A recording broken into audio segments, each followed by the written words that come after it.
stating that he shared information about his interactions with Pokimane to seek guidance rather than to intentionally sabotage her relationships. Fed also clarified instances where he spoke to individuals Pokimane was interested in, showing 2 examples involving a roommate named Josh and the other involving a person named Steve. In both cases, Fed claimed he did disclose his flirty relationship with Pokimane to them, but in the instance of Steve, Fed encouraged him to pursue Pokimane. After addressing the relationship situation, Fed turned to the allegations involving Yvonne. He asserted that he never actively sought to have Yvonne fired. Instead, he accused Pokimane of being the one who wanted Yvonne removed from the organization. Fed supported his claim by providing screenshots. This accusation shifted the focus onto Pokimane and added another layer of I complexity swear to the all these guys situation. have The next day, issues. All of them. I used to see Pokemon in a very nice, cute. She's Moroccan. Pokimane She looks responded by cute and all livestream. of this, but like when these things come out, they like honestly, it shows you that people are not what they tend to be. They have the darkest and darkest of secrets that don't that they don't want people to see. And the moment you see it, the moment you're fucked. So, yeah. But after creating more questions than answers, she would release a document refuting Fed's claims and providing additional context. She denied wanting Yvonne fired and provided evidence of Fed's earlier complaints about Yvonne's work ethic. She then addressed their relationship, but her explanation didn't offer significant clarification, leading to people still being confused. Pokimane would end her document with discussing the situation involving Jody, explaining that Fed had confided her about feeling exploited by Jody, which skewed her perspective of Jody in a negative light. Later that day, Pokimane observed Jody streaming and discussing Fed, which ultimately resulted in her venting her frustrations to Fed, a conversation he actively encouraged. This interaction ultimately led to the messages Fed included in his document. See, the thing is, the streamer thing happens everywhere. Like, it happens on YouTube, Twitch, and all The of back and forth this. And the thing is, more people have pull, like, some people have more pull than me and you combined. Um, because, see, very simply, I have, for example, I was sent an email from Riot saying that, hey, by the way, we want you to stream on Twitch on these episodes and all of this. It's like, okay, I'll stream Arcane. I have Netflix. I have that. There's no Watch Together on Netflix. Is it okay? Yes, it's okay. Done. So I did not stream the eighth and the ninth episode, which was episode 1, 2, 3, season 2. And then I proceed to stream episodes 4, 5, 6, and I get like 3,500 viewers.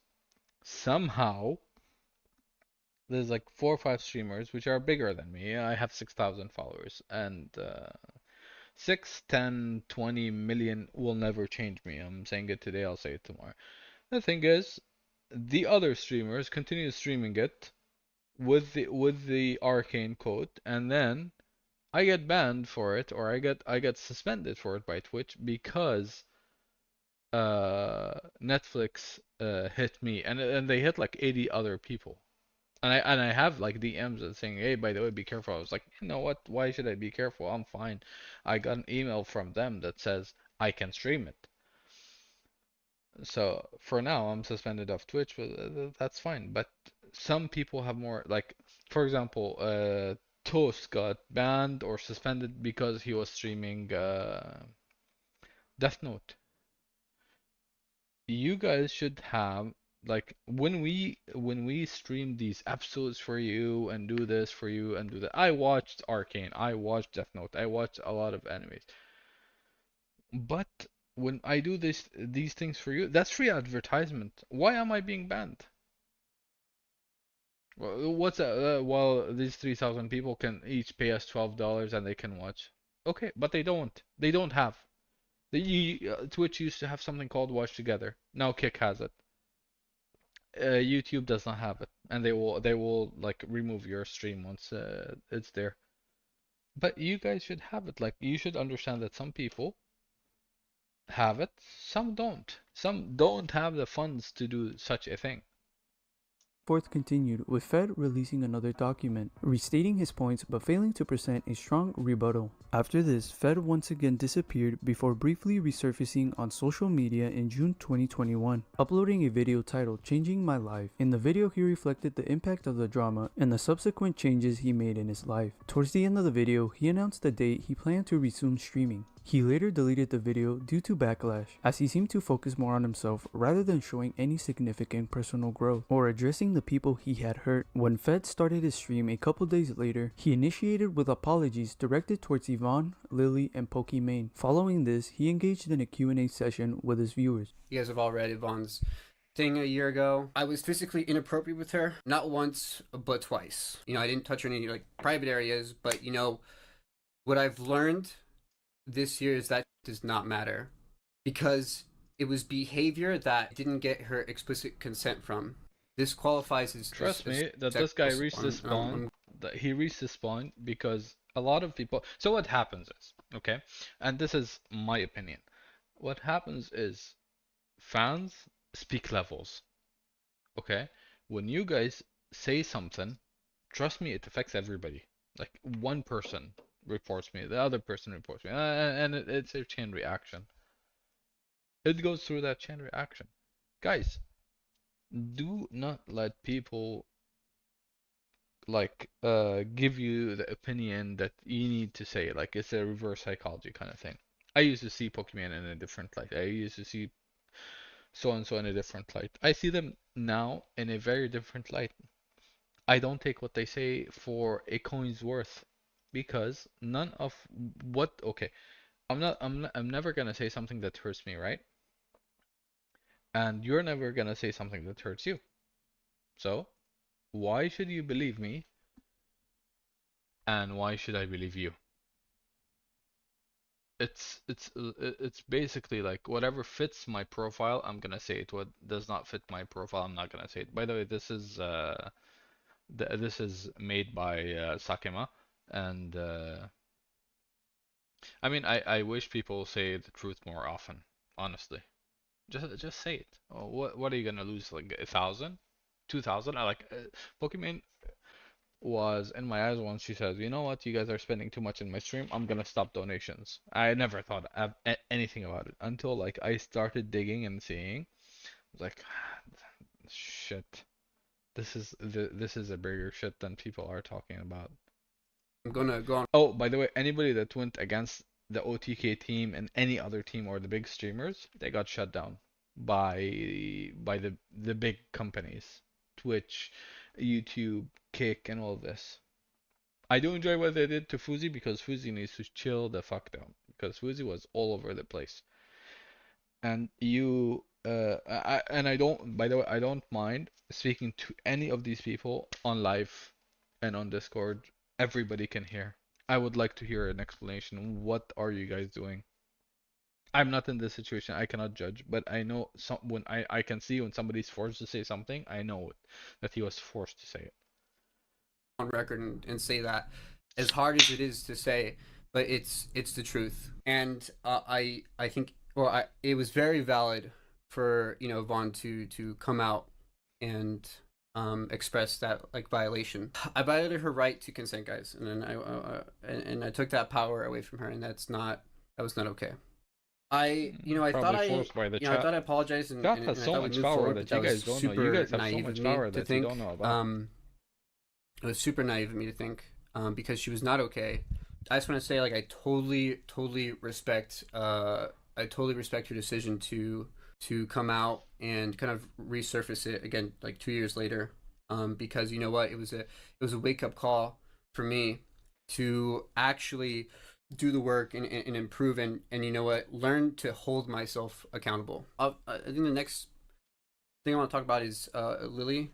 And if those of you don't know, she was dealing with personal issues with her breakup, and I'd been taking care of her and hanging out with her. She was in a very dark place, so I wanted to be around her to make sure she was okay. This is someone that meant the world to me, so her happiness was important to me.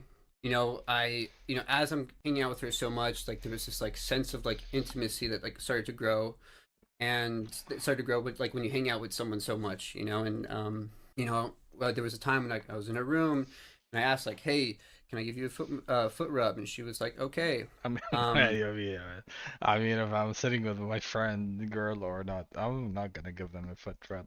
Hey, by the way, that's just me. I don't give people foot rubs. But don't give people foot rubs, man. Who cares? and I asked like, "Hey, can I give you a Don't foot rub?" And don't give people foot rubs, man. There's no reason for you to give anybody a foot rub. When you once you give a girl a foot rub, that means you want more. Let's just like put it all on the table now. We're not fucking around here, right? Uh, what's obvious is obvious. Okay? You got pressured into that, into saying whatever you have to say. I would say 60% of what you're saying is you admitting. 40 or 50, so it's a 50-50 maybe. 50% is you're just getting pressured because you're eating shit and you're losing a lot of money. and Oh, by the way, I don't care if I lose money on all of this. I've been in, I've been out, I've been in, I've been out, and I don't care honestly. I'll say what I have to say at the moment, and if anybody wants to challenge me for about what I'm saying, please, you're like my Discord is everything is there. Come, let's have a talk. I don't mind it. I'm not a person to hide or shy away from the truth. and she said yes, but we were tipsy, and in the moment it felt real and honest for me to say like, yeah, I kind of like you, but when I woke up the next morning, it was like, oh shit, like I um I did not mean that. It was not what she needed. Um and I can totally see, how it looks like I was trying to take advantage of her emotional state, but the truth is like that was not my intention at all. Um So many of them are eating shit. So many are going down this year. It's a very bad thing. You have Mr. Beast, you have Foos, you have this, and you have that. Like, why are you guys like even this guy? This guy disappeared. Like, what's going on? And what's going on with Somali? I really want to know this. Oh my goodness, so much drama, man.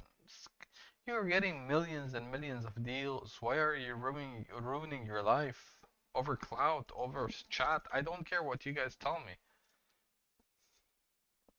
man. Straighten up. I swear you have millions in deals. Why are you wasting them over girls, over whatever? Why?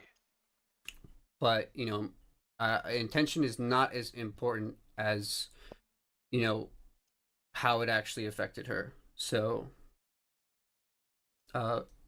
Lily, I'm sorry if you're watching this, but I needed to acknowledge the shit done. Obviously there's the the pokey thing that was Yes, we are streaming over Twitch, YouTube, obviously and there's Kick. the the pokey thing, the whole like Google Docs. Jesus Christ, that whole trilogy, good lord. I'm just gonna go out and say like that document should have never been created. I was in a very angry and really bad place. Like I felt like I was being like horribly mischaracterized. I thought people were like feeding her, like I thought people were Hey, mischaracterizing her, say it, and or we're not gonna mischaracterizing me go to after her. you. You don't say it, And and we're gonna go after you legally. I It like me putting my head and somebody opening like me open like you, my friend, you opening a girl's legs. You think she has no power to close it? I'm not saying it didn't happen or not, but it takes two. Okay, it always is gonna take two, drunk or not. Like it takes two. If you regret it in the morning, that's on both of us. I'm not saying it's on you or him or whoever. It's on both of us. felt like it was a yeah, it was, I mean, that it was totally wrong. It was a complete breach of privacy to even think about putting sensitive information like that He on a does not even document, want to look at the camera. and He's then like either sharing reading it his with script people or was just something. like the complete wrong thing to do. uh and it today it disgusts me. And I'm really sorry. A little speech.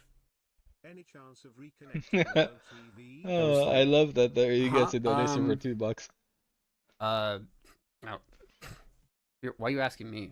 I would connect if I fucked up. I'm pretty sure If they'll I hate. fucked up and I apologize, I would go and I would apologize personally. If I did something so bad, I would apologize to the person. I don't care about the whole house. I'll apologize to her, and then I would apologize to the whole house because they were there or they experienced what's going on, the aftermath, you know? But like, They all hate my guts. I Some of don't care if they hate your guts or not. Go apologize. Be a man. You're a man. Go apologize. them, and that's But okay. there's Fortunate, but it's more to okay. the story than We this. had a good we had our good times. We had our good times, and I'll never forget those those good times. Since then, he's seemingly taken a step back with content creation, with most of his social media being inactive for long Then periods. you have the other people like stealing money and like doing a flip and Streamer I show speed, and he's about to accidentally expose Coffeezilla. I love the Coffeezilla. I don't know scam if you guys he's do, been but paid I to love his promote. content. Especially for People speed. love Just to for you. avoid him. Paradox Crypto to the moon. This guy is from the UAE, Crypto to the Belhassa. move. Not only that, I actually that kid Crypto has to so the much. moon. Paradox. He has so much money, so he can do whatever the fuck he wants. I don't know Especially who the for guy is speed. in the middle. Just for you. Paradox Crypto to the moon. Paradox. Crypto to the move. Not only that, I actually ended up confronting the people behind all of this, and it didn't exactly go well. Advertising 10x to 100x, is that a get-rich-quick scheme? Yes or no? No. Now we're gonna get to all of this, but first, let's start at the beginning. There In are what no started words as a so live fast. stream to Like, I would meet even, Cristiano like, Ronaldo explain and myself, give away where I would PS5s, ask- quickly turned I into would a ask like, what makes you think that it's a scam or a rug pull or all of this? I would explain myself a little bit, before like just saying, like, it's not. If your answer is that fast, either you're that confident or you're hiding something. nightmare after fans realized the And meetup if Coffeezilla is talking about them, then they're hiding something and they found something.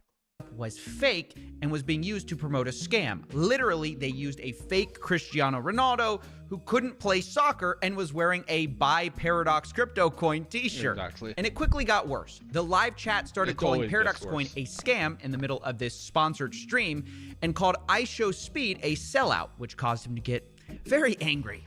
You sold out. They're using you speed. This is just sad. That is crazy, bro. Like, them comments like that, bro, is making me like, that's crazy, bro. The fact y'all ever make me, like, chat, the fact y'all, y'all just sticking me like that is just crazy.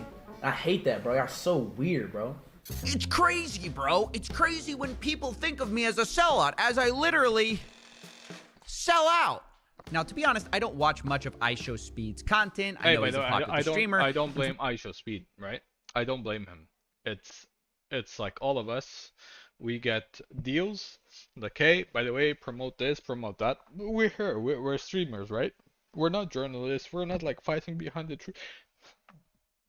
Even when you're a streamer, sorry, had the burps. Even when you're a streamer, right? You go after you want to watch something. We're like, for example, we're here to see what's going on in the streamer world and the streamer drama and all of this. So when we do that, when you subscribe, we make money out of this, and I give 100%, 200% of what's going on. I'll give you 100% of my effort, 100% of whatever I have. But in the end, yes, we are selling our time to make money. So when somebody comes to Speed and tells them, hey, by the way, we are here, Paradox and whatever. Here, I'll come back to 126. I just want to show you. Okay, so first we know who this person is, or I know him. Okay, this guy, people in the UAE knows him. Rashid Belhassa. Rashid Belhassa. Like, do you guys? So what like, is Click? I don't know if you guys know his net worth. Rashid Belhassa. Why did he come here? Rashid Belhassa is like a billionaire from his father. Okay? So when they bring him, it's the same thing. He's trying to make money out of it. You are bringing him. You paid him something to make for you to make money out of it. You know he has reach. So yes, am I here to have followers, have people, have this? Yes, I'm here for that. Am I gonna sell out? No. Was Speed tricked? Who knows? But when somebody tells you, hey, by the way, you sold out, you should investigate. Like, if somebody tells me in chat, hey, by the way, Khalifa, you sold out, my response would be, how do you think I sold out? I would like to know how I sold you out. If you tell me, well, you sold out because this investment is a rug pull 1, 2, 3, 4. I was like, all right, I'll go and I'll tell them, hey, by the way, this is what I'm being told. Is this true? Do you have anything that goes against it? I will put all the truth on the line, so I don't want to scam my followers. I don't want to scam myself. And third of all, I don't want to take something that's not mine, or that follows me for like 10 years ahead, like it did to Mr. Beast and all of this. I'm not here to do a rug pull on anybody. I am here to know the community that I'm in, and the community of the streamers. They'll backstab you the moment you look away. It's sad, but it's true. Like, for example, Riot gave us a letter that says, hey, by the way, you can stream Arcane. The moment I went and I streamed Arcane, I did not stream on the 8th and 9th. I streamed 10, 11, 12. 13, and then I stopped. 16, I streamed. I get hit by Netflix. Why? Copyright suit. I sent them the email Riot sent me. They said, we don't give a shit about this. I was like, by the way, I had 3,000 people watching me. So if I did you anything, I did. Like, no, but we lost all that money. I told them, but Riot told me to do this. In that moment, I don't blame anybody. I blame myself. Because Riot got slack. Okay, they slacked off by sending Netflix that, hey, by the way, these 100 streamers are gonna stream Arcane. So now who eats the shit? I do. Nobody else does it. I'm suspended for a day. So I'm like, okay, well, fine. You're gonna suspend me for a day? Fine. I'm gonna switch to Kick and YouTube. You guys have fun. No, but you're a partner here and whatnot. Like, if I was a partner, respect me that much that I sent you proof that I'm not breaking any rules. But this is what you want to do, right? So let's continue with it. This happens on a daily basis. I know that. We're not children anymore. Like, but like these guys want to take us like children. So, meh. Popular streamer, and from what I understand, he's followed primarily by a bunch of teenagers who think comedy is. Now, yeah, that barking, I don't see it as mature, funny, or anything. I don't know if you, like the chat or viewers, find it as funny or like his trademark stuff. I don't find it entertaining. Why are you barking? Like at the beginning, fine, you used to do that, but no more. Man, it signifies nothing. We know comedy is subjective, but I do think one thing is objectively hilarious, and that is the fact that all these teenagers and kids called this guy out. I mean, just think about it. The target of most crypto scams is gullible people, and who's more gullible than kids and teenagers? So when those people see right through your scam, that's pretty embarrassing. And it got so bad that Speed had to mute himself to try to figure out how to salvage the situation. The only problem is, he forgot to fully mute the mic. So what do I do now? Bro, they're spending LCM. Yeah, I'm mute. Now, before we get to the rest of this audio of Speed exposing the scam, let's talk about Paradox Coin, the thing he's promoting. How do we know this is a scam anyways? Well, I checked out their website to learn more, where they call themselves the future of gaming. But the one thing I really took away from Paradox is that they're not one thing. The Paradox Metaverse is actually 7 things, each one possibly dumber than the last, and I'm going to explain them. So first up is the Paradox game, which has graphics out of the PS2 era, which made me wonder why they'd be giving away PS5s. I mean, are you trying to make your games look worse by comparison? But it gets even crazier because I spoke to the founders and they called their game AAA quality. And I took issue with that. We have worked day and night for the last year to make this. As you probably know, you've probably done your research. It takes 2 years on average to make a AAA game, right? Yes or no? On average, anyone that does a bit of research in AAA games, they know it roughly takes between 2 and 3 years for a AAA game, as far as we are concerned. And frankly, I have to take serious issue with your claim that this is a AAA game. Yeah, this looks like a basic game you designed in Unreal Engine. I'm sure you have developers behind it. But you admit, you have to understand, you have in to your own understand. marketing, you Compared to describe our yourself. competitors. Wait a second. Okay, You compared to describe our yourself competitors. as an indie game.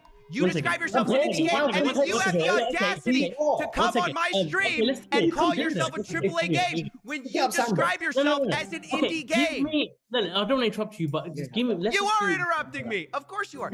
You You're making don't call quite a yourself an point. indie game on your YouTube channel and then have the audacity to come on my channel and call yourself AAA. Yes, we are a self-funded indie studio, a UK-based indie gaming studio, Indie Studio. So yeah, I'm not buying this AAA game story because not even they believe it. And even for an indie game studio, things seem unfinished. I mean, in one of their gameplay trailers, I found like the starter weapons HUD in Unreal Engine. And people will never come straight.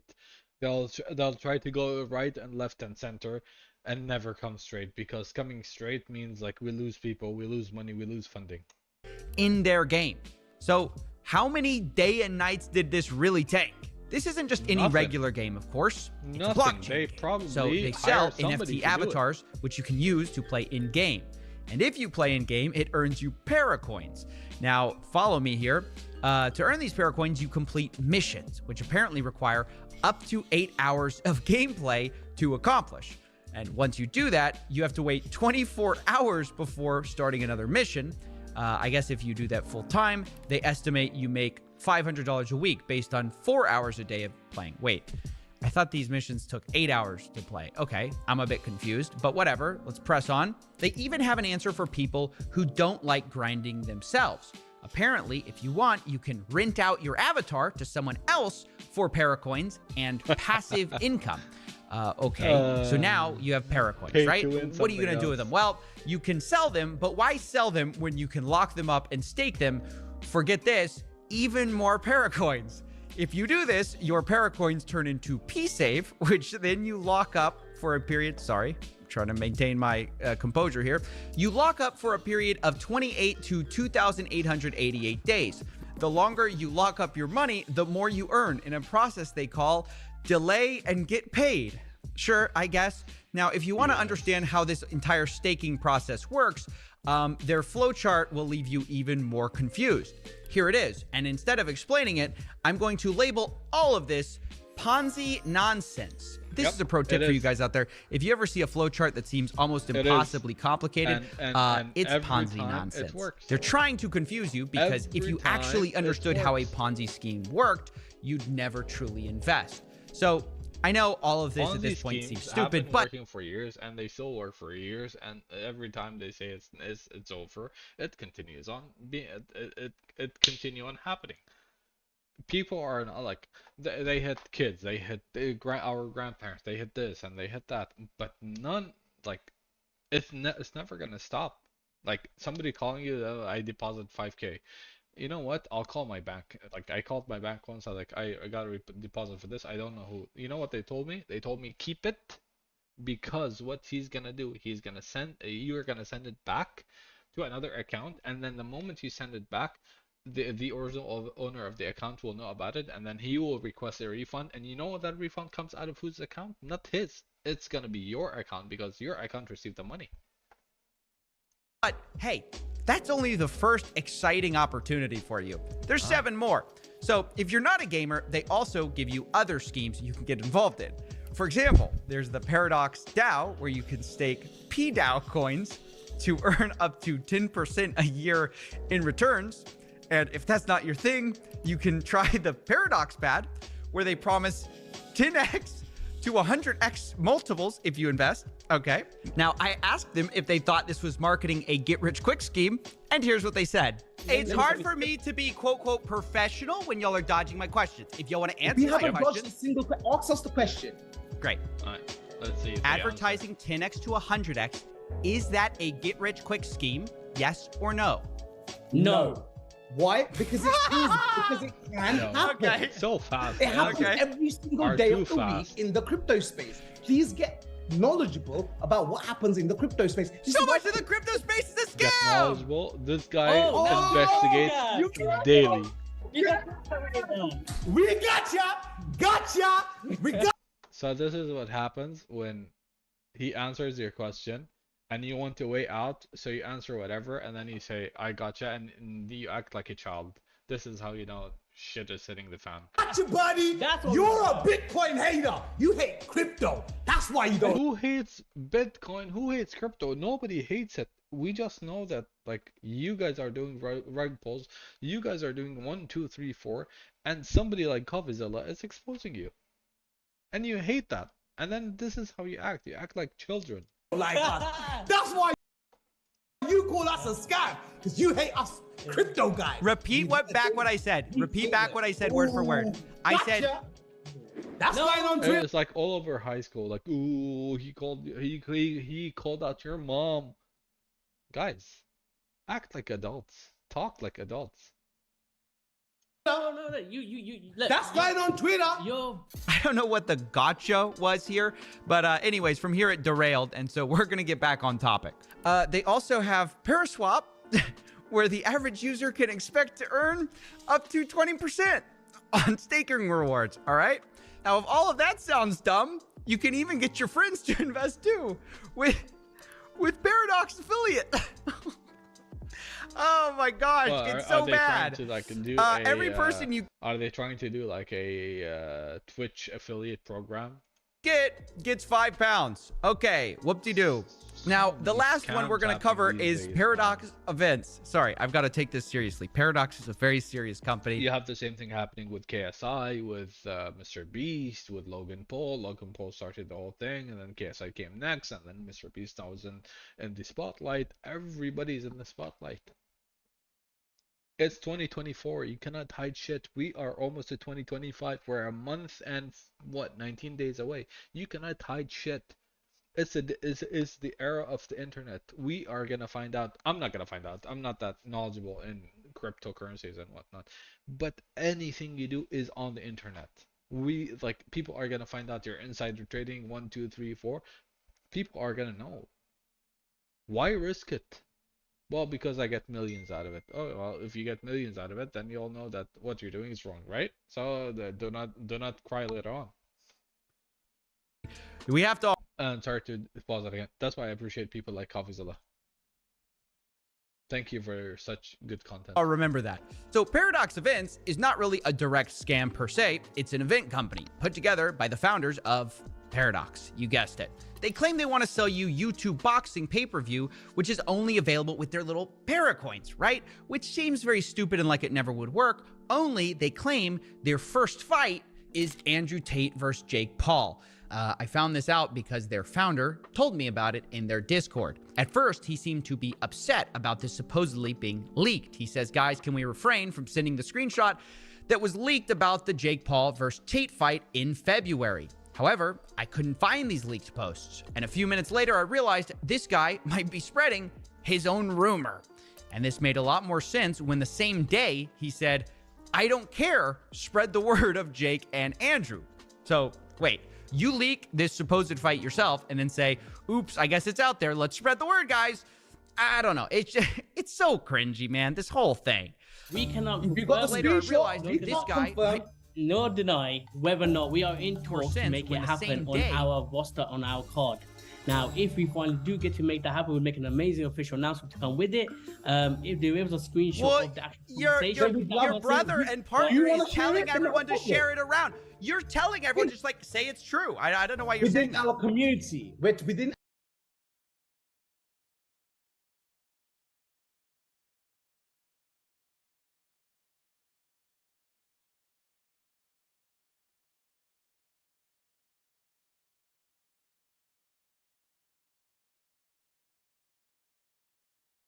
our already seen community, it. share around within our community without other members. We want It's to give the a view. inter- So, I mean, so this is I what I'm don't trying know to what spread the word of Jake and Andrew. Let's get explain. Within Paradox. our community, we have a You say Discord channel, we have a everywhere. Telegram You say channel. everywhere, though.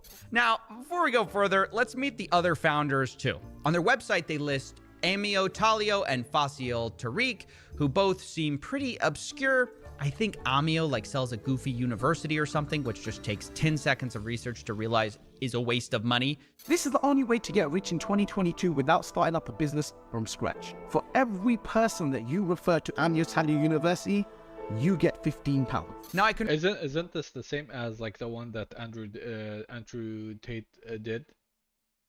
If you do this, the what was it called, Hustler University. Come on. Confronted them about this Grow claim, up. and here's what they said. Is an affiliate program wrong, where a person earns commission for sales? No, I think saying that this is the only way you're going to get rich is wrong. People don't get rich on affiliate programs. No, People it's don't make not, a living with it's not the only. You say I found the only way to get rich. No knowledge. The only way that works, Yes. as far as we're Amir found a concerned, reason. I Amir found found a a way to way. make Wait, I so found a- wait, I but that's can- the thing, because you're selling my a bad. crypto now, so you're rich. No knowledge. The only way that works, Yes. as far as we're Amir found a concerned, reason. I Amir found found a a way to way. make Wait, I so found a- wait, I but that's can the make thing, because look, you're selling my a bad. crypto now, so you're buying your crypto isn't a way to get rich.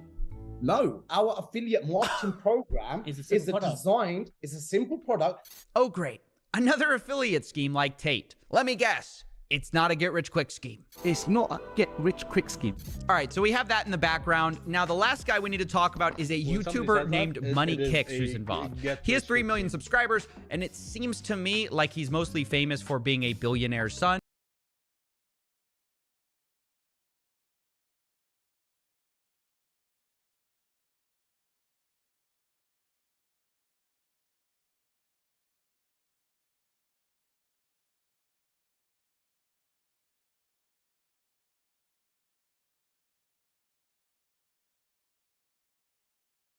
And doing billionaire son things.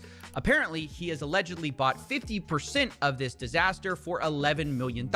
Now, I couldn't confirm he this has it, myself, and this is but he pocket does change seem for him. very affiliated with the project, sitting next to Speed basically during the entire Yeah, him ad. sitting And my next to favorite Speed is moment more with than Money enough. He's Kicks more rich is than just any when he tries streamer to that I know. relate to somebody who's Name explaining whoever how you he want, grew but up poor Hassa is and more rich eventually than them. became rich. We grew up very humble in the sense where my dad was a taxi driver, worked all his life, and alhamdulillah, we started doing a bit of businesses. We done a lot. And he dropped Alhamdulillah to relate to him, right? Bilhassa can buy you 300 times over, man. You're just having him here as clout and for him to promote your video, but Bilhassa, he should have known. Alhamdulillah, we done all right for it. Now we're just celebrating life in the sense where life is step by step, 100%, 100%. Wait, how's Money Kicks talking about life is step by step? What was your step one? Being the son of a billionaire? What was your step two? Oh, okay. So Kavizilla here speaks about Rashid Bilhassa like step by step. Yes, Rashid did not make all his money because of his own fame. He made it out of his father, right? They own a couple of driving schools, they own this and they own that. I understand all of this, but these guys are taking advantage of him. Rashid should have known better. Rashid is not like a kid, right? He has advisors, he has people. They are the idiots that should have known what these idiots are doing is a scam or is a Ponzi scheme in the end. Like at that point, is he just talking to people like, hey, have you tried step one yet? Now, this is the whole crew basically behind Paradox, and I hope I've done a fair job of explaining it. Obviously, the project itself is a bit of a paradox to me. I mean, it looks like they are kind of putting real money behind this. They're investing in all these high-profile streamers, but it's just all done in such a scammy way. Why would anyone want a part of this? I mean, I know I wouldn't want 7 ways to join a Ponzi scheme. So that's just what it sounds like to me, and apparently to a lot of children and teenagers. So I think it's probably gonna flop. But now that you understand what Paradox is, it's time to go back to IShowSpeed, trying to keep his chat from figuring out what's going on. I do enjoy IShowSpeed. I do enjoy Kavizilla. I do enjoy Rashid. I do enjoy a lot of streamers. I think they're getting advantage. They're taking them for a ride. I don't know if they know that they're being taken for a ride, but yeah, it's sad, but it's true. Alright, so look, it's cool now. Relax. Yo, relax. Why listen to the chat? You see no more scams. Trust me. The microphone. I know. I'm just trying to make No, bro. You know what I'm doing, bro. No. I'm not gonna say that, but then it's gonna be obvious, bro. Yeah, I think it's a little too late for that. The only way to make this more obvious is if he changed his name to IShowScams. Now, I do have an update here because Speed has responded saying he's not a scammer and regrets his mistake. Stop spamming. I'm not a scammer, bro. Why they keep saying this? Bro, I'm not a scammer, dog. I made a little mistake, you know.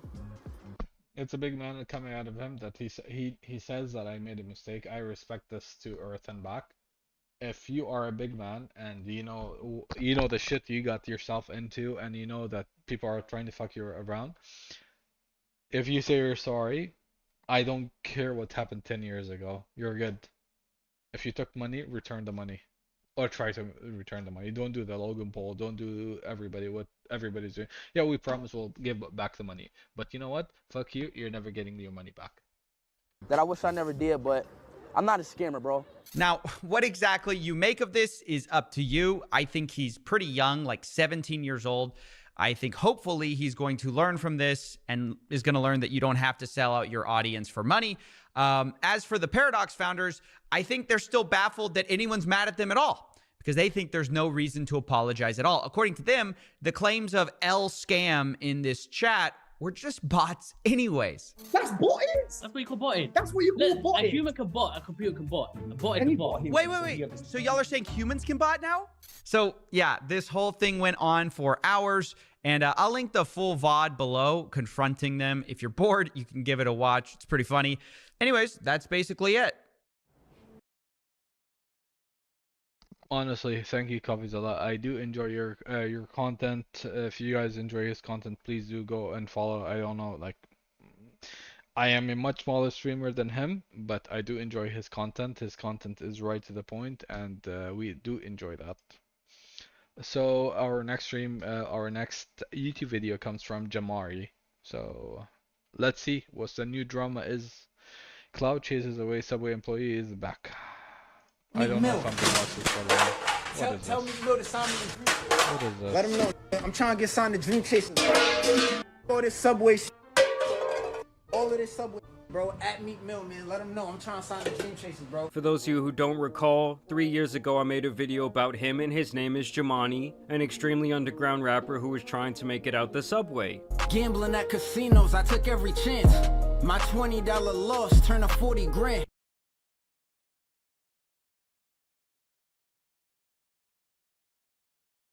That client review was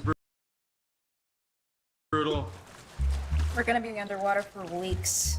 Corp spent years building up a dream career as a content creator, amassing over 10 million subscribers on YouTube, releasing a platinum hit record, and finding himself in a social circle consisting of creators such as PewDiePie, Penguin Zero, and Pokimane, all of which he did without revealing his identity. However, his dream career had a brutal dark side. He faced relentless doxing, vicious attacks on his appearance, and severe health struggles that only worsened with the pressures of fame. Hi, I'm the Internet Anarchist. I create weekly YouTube documentaries, and today we'll be diving into the career of Corpse, his meteoric rise to fame, and the various issues and controversies that led him to a video. We are just reacting to your video, and we do enjoy your content.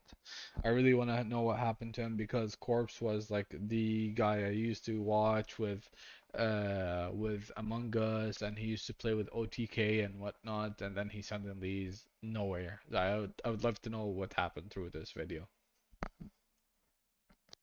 abandon his 7 million subscriber YouTube channel and cause him to lose over 250,000 subscribers. But before we dive into why he left, let's first look into why he was so famous to begin with. Corpse's journey started far from the millions of followers he has today. Creating his YouTube channel on the 17th of July 2015, he would upload his first video the following day, a creepypasta reading titled Last Friday Scary Creepypastas to Tell at Night. The first thing evident to viewers was his naturally deep and raspy voice, which would later be revealed as partial results of chronic health conditions that Corpse was suffering from, such as FMS, thoracic outlet syndrome, and GERD. I do have a medical condition and it does contribute to my voice, but not as much as everybody says it does. GERD has like a spectrum to it. They put a scope down my throat through my nostrils and my throat is corroded and it's like touching my vocal cords. For the first 5 years of his career, Corpse focused on creating videos where he would read out creepypastas without showing his face. His unique voice and choice to remain anonymous added a layer of mystery to both his content and persona. This intrigue played a big part in thrusting him into the limelight, leading to over 1 million subscribers by 2020. It also opened doors to collaborations with industry figures, like Boy in a Band and Anthony Padilla, who featured Corpse in a video titled I Spent a Day with Faceless YouTubers, where he would interview Corpse. The interview felt tragic to say the least and set the tone of the public perception of Corpse moving forwards, with him openly speaking about his mental health, where he stated how hiding his identity contributed to his anxiety. I have like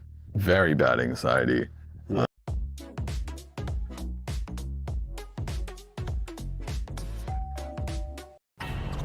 Check it out now. Yeah, it's Yas Island, baby. It's Shaq Diesel on the track. I never leave my house. Do you feel like hiding your identity has led to all this anxiety about being in public? It definitely added to it. I feel like I had other issues prior. Yeah. But it definitely made it more logical in my head, despite it probably being irrational. On a more lighthearted note, this video was sponsored by Honkai Impact 3rd from Horioverse. Its special game does upgrade of life. To make his anxiety even worse, Corpse had to become a compulsive liar in order to keep his 2 separate lives. Come up. I have an apartment, and so when I have people come over, it's like, don't go in that room. And well, that's like your YouTube room. Yeah. And they're like, why? And I'm like, don't. They're like, how do you have this money? And I'm like, I don't know.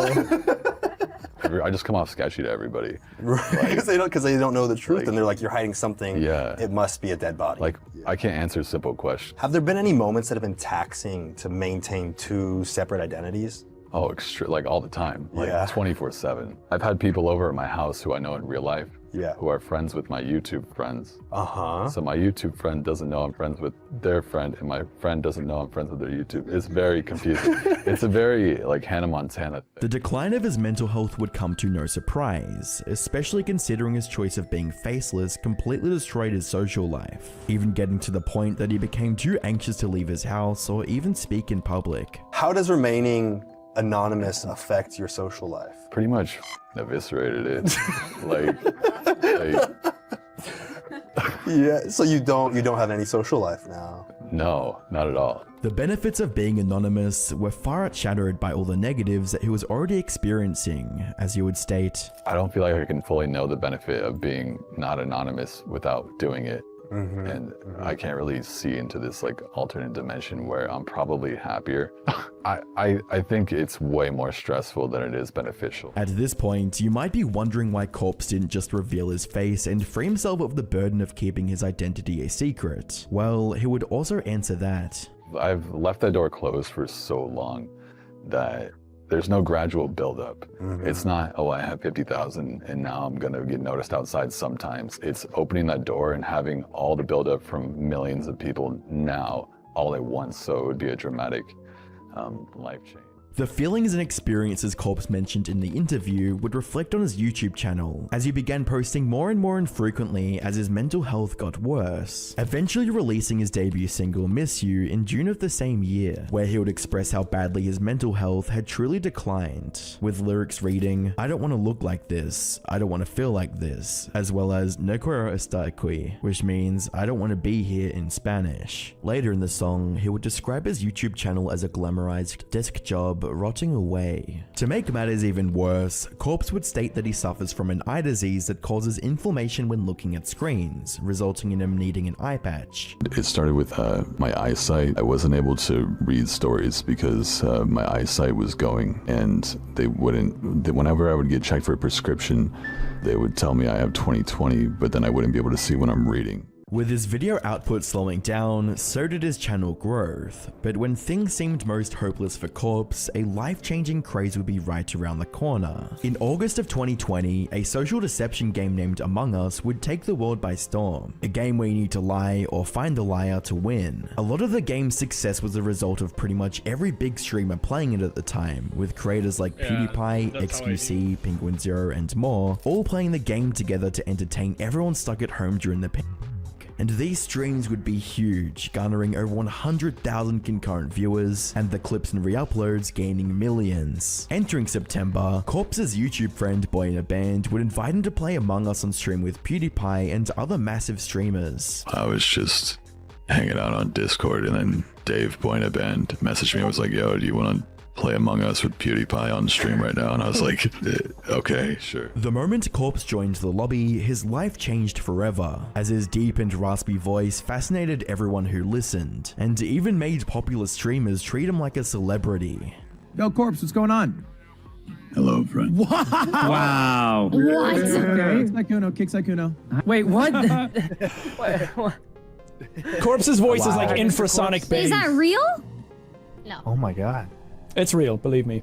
It sounds like he'd be that dude who, like, you know, Alright, kills people in the game. Need a fist fight. Yeah, he sounds like John Wick should sound. Or voice fight.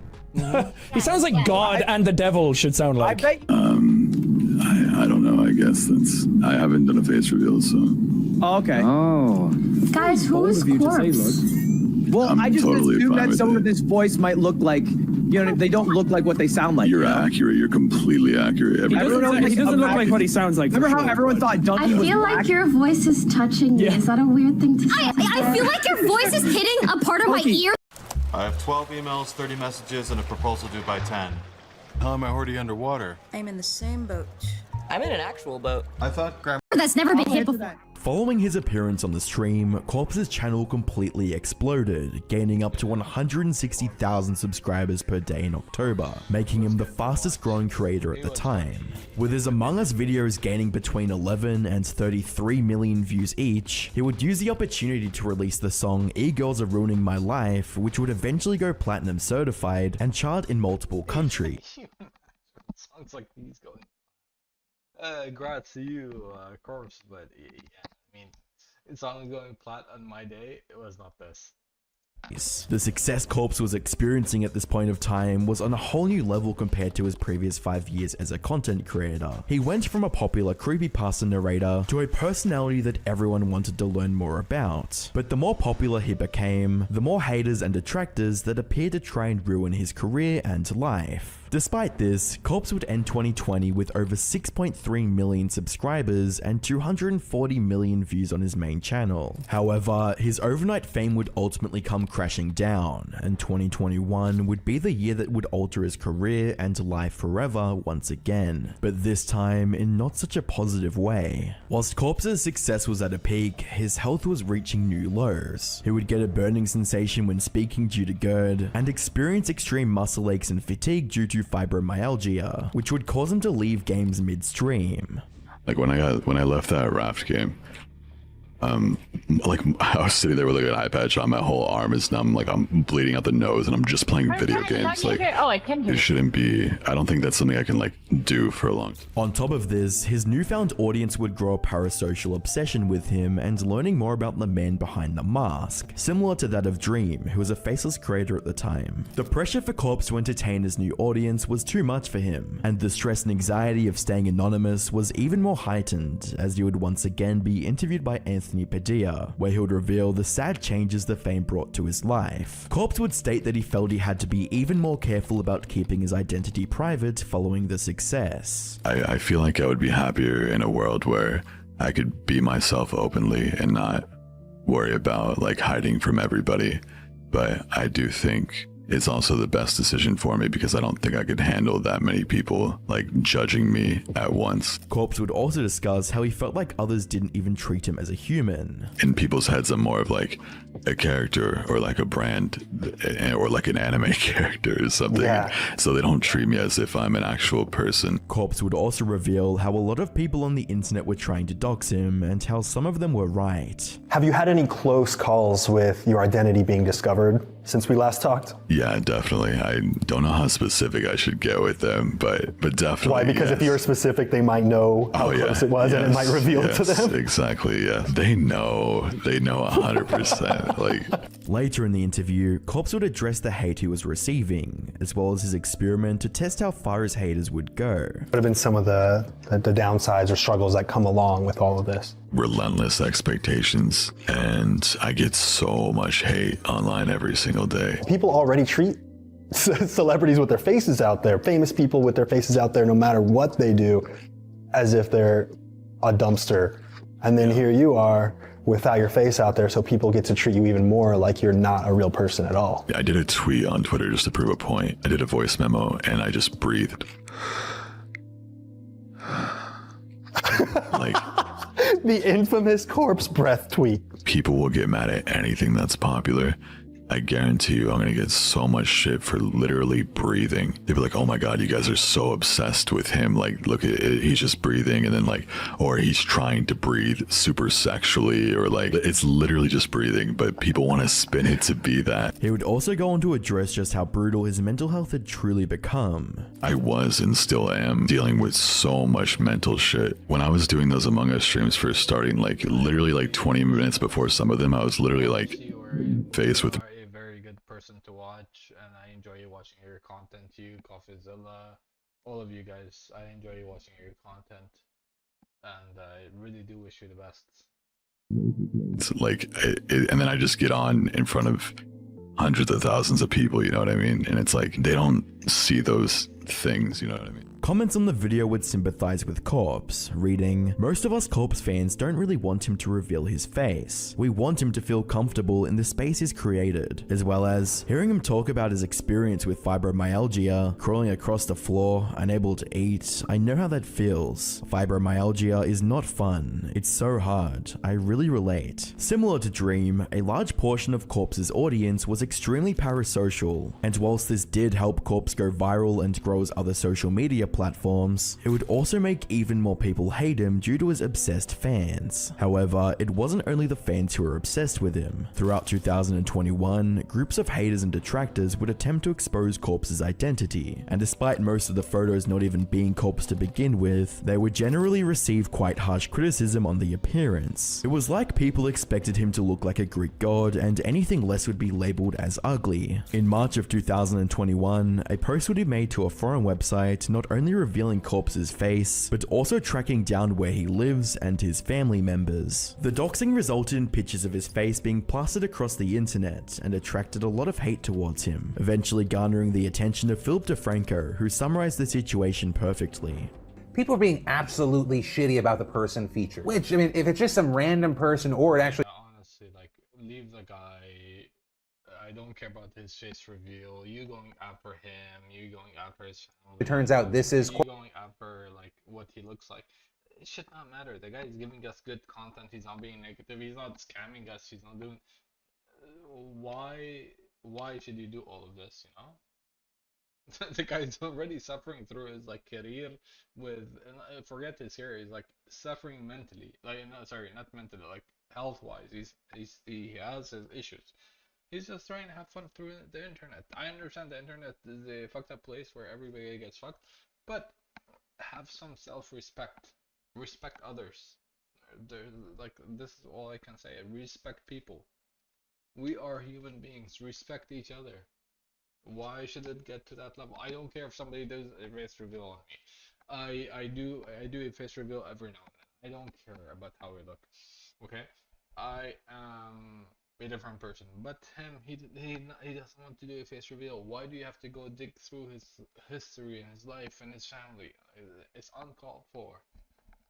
Corpse has been still shitty. Absolutely a ton of people responding with really nasty comments, calling the person in the photos ugly, among other things, which also prompted other Corpse Husband fans to write things like, "This alleged face reveal just showed how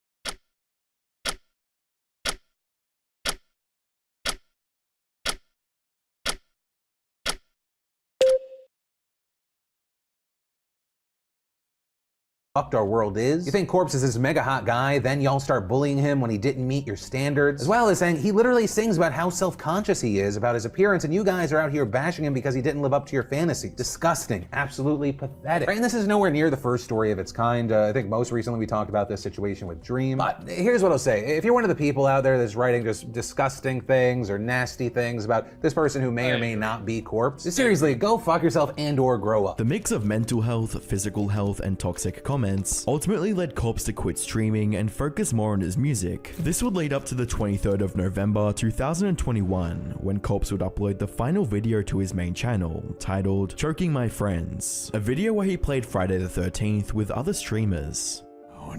Drown. Drown. Holy Jesus! Water! Why is Corpse enjoying this so much? What? Corpse has played this not allowed.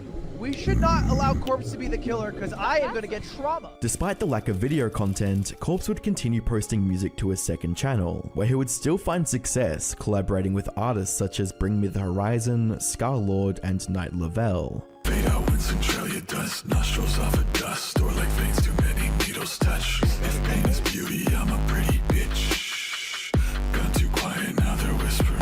Corpse's story on YouTube draws several parallels to that of Dream's, both being faceless creators who had large followings and extremely high expectations set up for their appearances by their viewers. However, Dream actually decided to reveal his face. On the 2nd of October 2022, Dream would upload the infamous video titled Hi, I'm Dream, where in the video he would finally remove his mask. Alright, for real, I'm dropping it. Hi.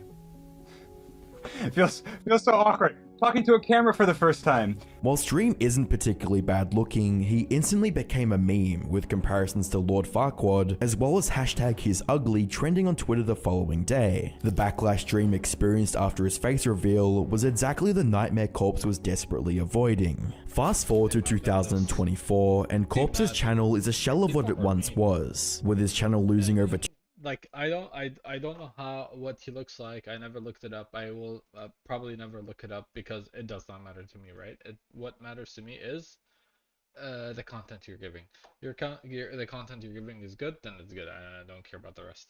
250,000 subscribers, and the views slowly stagnating. Corpse's story acts as a cautionary tale of the destructive power of fame and the unrealistic expectations placed upon those in the public eye. His unique voice and the mystery surrounding his identity propelled him to stardom, yet the weight of that success, his physical and mental health struggles, and an obsessive, toxic audience drove him away from the platform he'd built. The brutal doxing attacks and reception of Dream's face reveal affirmed Corpse's decision to prioritize his well-being. It serves as a reminder that even as we consume content, there are real people behind the screens. People who deserve privacy, respect, and empathy. Click the video on screen to find out how this massive YouTuber has been faking his entire career, doxed someone, and scammed his audience.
of the money that I spend is actually on other people for the most. Not off the record, publicly. Honestly, it's actually a really nice t-shirt, like in like a chill way. Thank you. We're not going to talk about the company I made it with because they stole everything from me. So, okay, like I get they're a bad company. Can you put me on their send list, please? Just like for everyone. I'll take all their merch.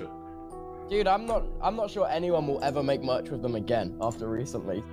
It was finally happening. Big creators had started to talk about Revolt.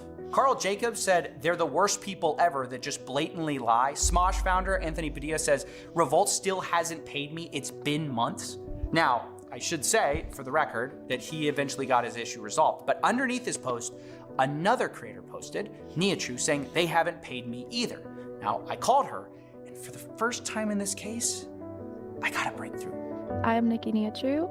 I'm a Twitch streamer, and Revolt owes me $300,000. That's so hard to hear. That's so unbelievable. And it wasn't just her not getting paid. She explained that also people who ordered from her, some of them didn't even get their order.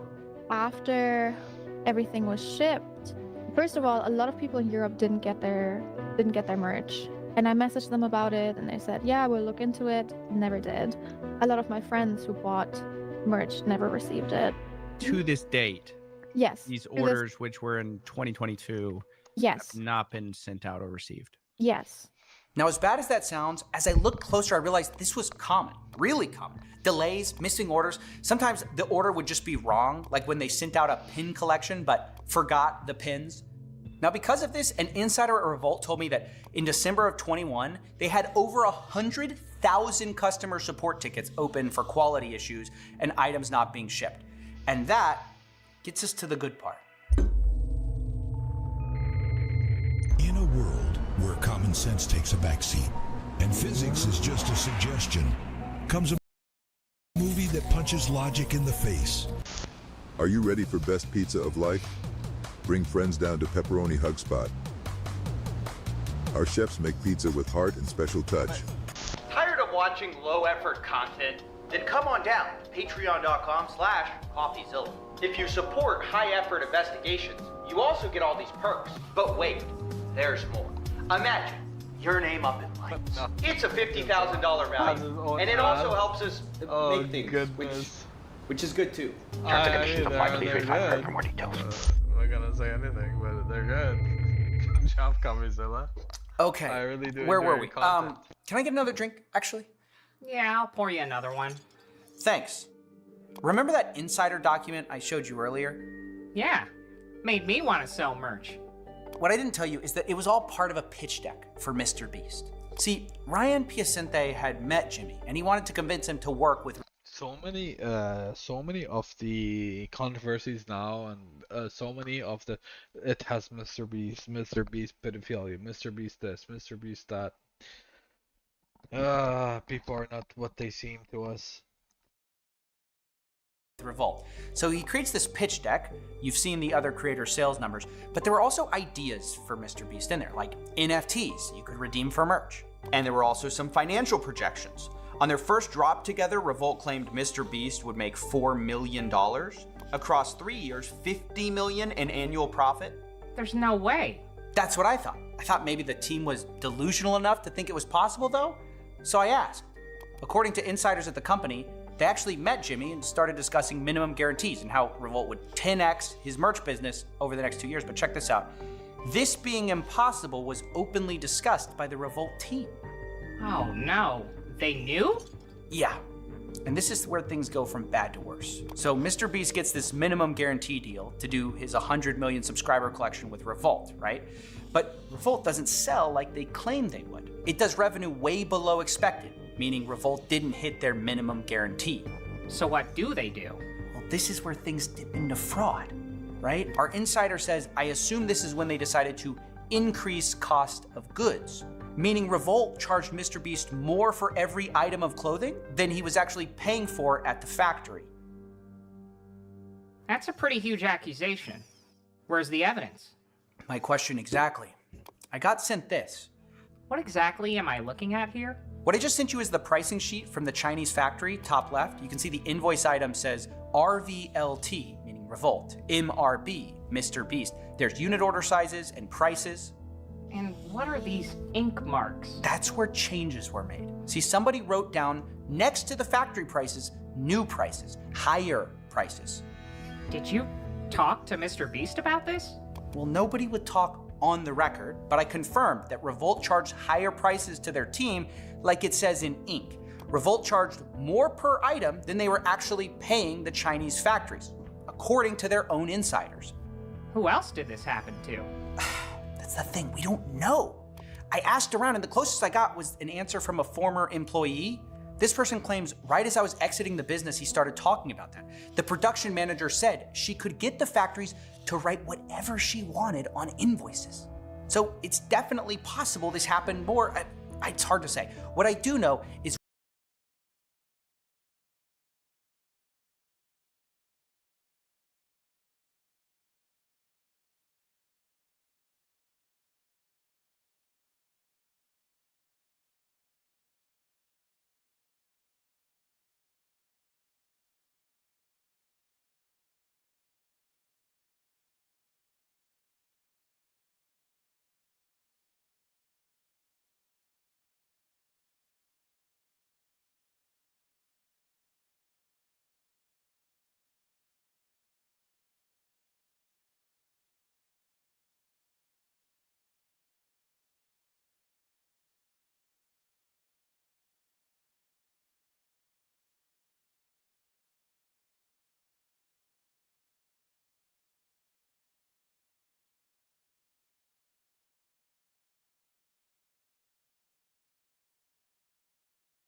when the money ran out, it all fell apart.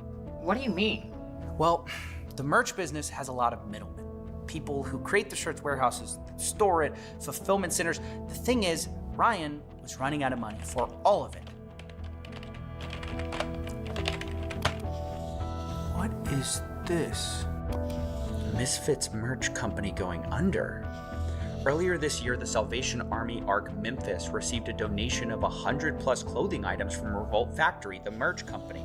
This ranges from Corpse Husband hoodies to Swagger Soul hoodies and other scuffed merch. With everything coming out about the Misfits quietly shutting down, it makes sense that they were selling and donating old stock. They donated it? Basically, from what I heard, the storage fees weren't paid on time to the fulfillment center, so they donated people's clothing to get rid of it. So not only are people not getting their merch on time, some of it is literally randomly sitting on eBay because Revolt didn't pay their bills on time. Look at this. I assume you reached out to Ryan Piacente about all this though, right? Yeah, multiple times. And we might have talked, but he ghosted me when the next wave of accusations came.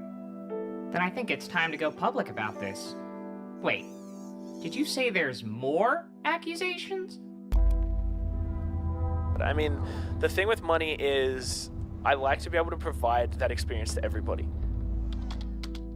So a lot of the money that I spend is actually on other people for the most part because I'm just like, yeah, let's do it. Like, let's have fun. You're a psychopath. You're actually, or maybe a sociopath, whatever the difference is. Operational sociopath. That is a character you have, though.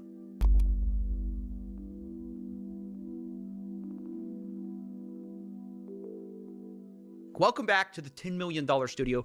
I was investigating what I thought was a case of financial fraud, but what happened next made it also a case of YouTube's own version of Harvey Weinstein. And I don't mean to say that to exaggerate the severity of the accusations you're about to hear. I do say it to convey the seriousness, similarities, and signal that the following is disturbing. Now, if that sounds a little too graphic, I understand if you need to click off the video. We normally don't cover these types of allegations. However, I felt that given we found this halfway through the investigation, we couldn't ignore it. See, it all started last year when there was a serious allegation about Ryan Piacente being a predator.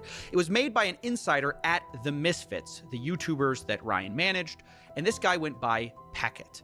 These allegations range from being coerced into inappropriate acts, witnessing Ryan perv on his employees in the shower, break into clients' phones to search for private photos, take advantage of men who he has given way too much alcohol and drugs, and a lot more. Now, when this accusation first came out, and at the start of me investigating, there wasn't much in the way of proof. The only thing verifiable was that Ryan encouraged others to get trashed, which we know because the Misfits themselves talked about it.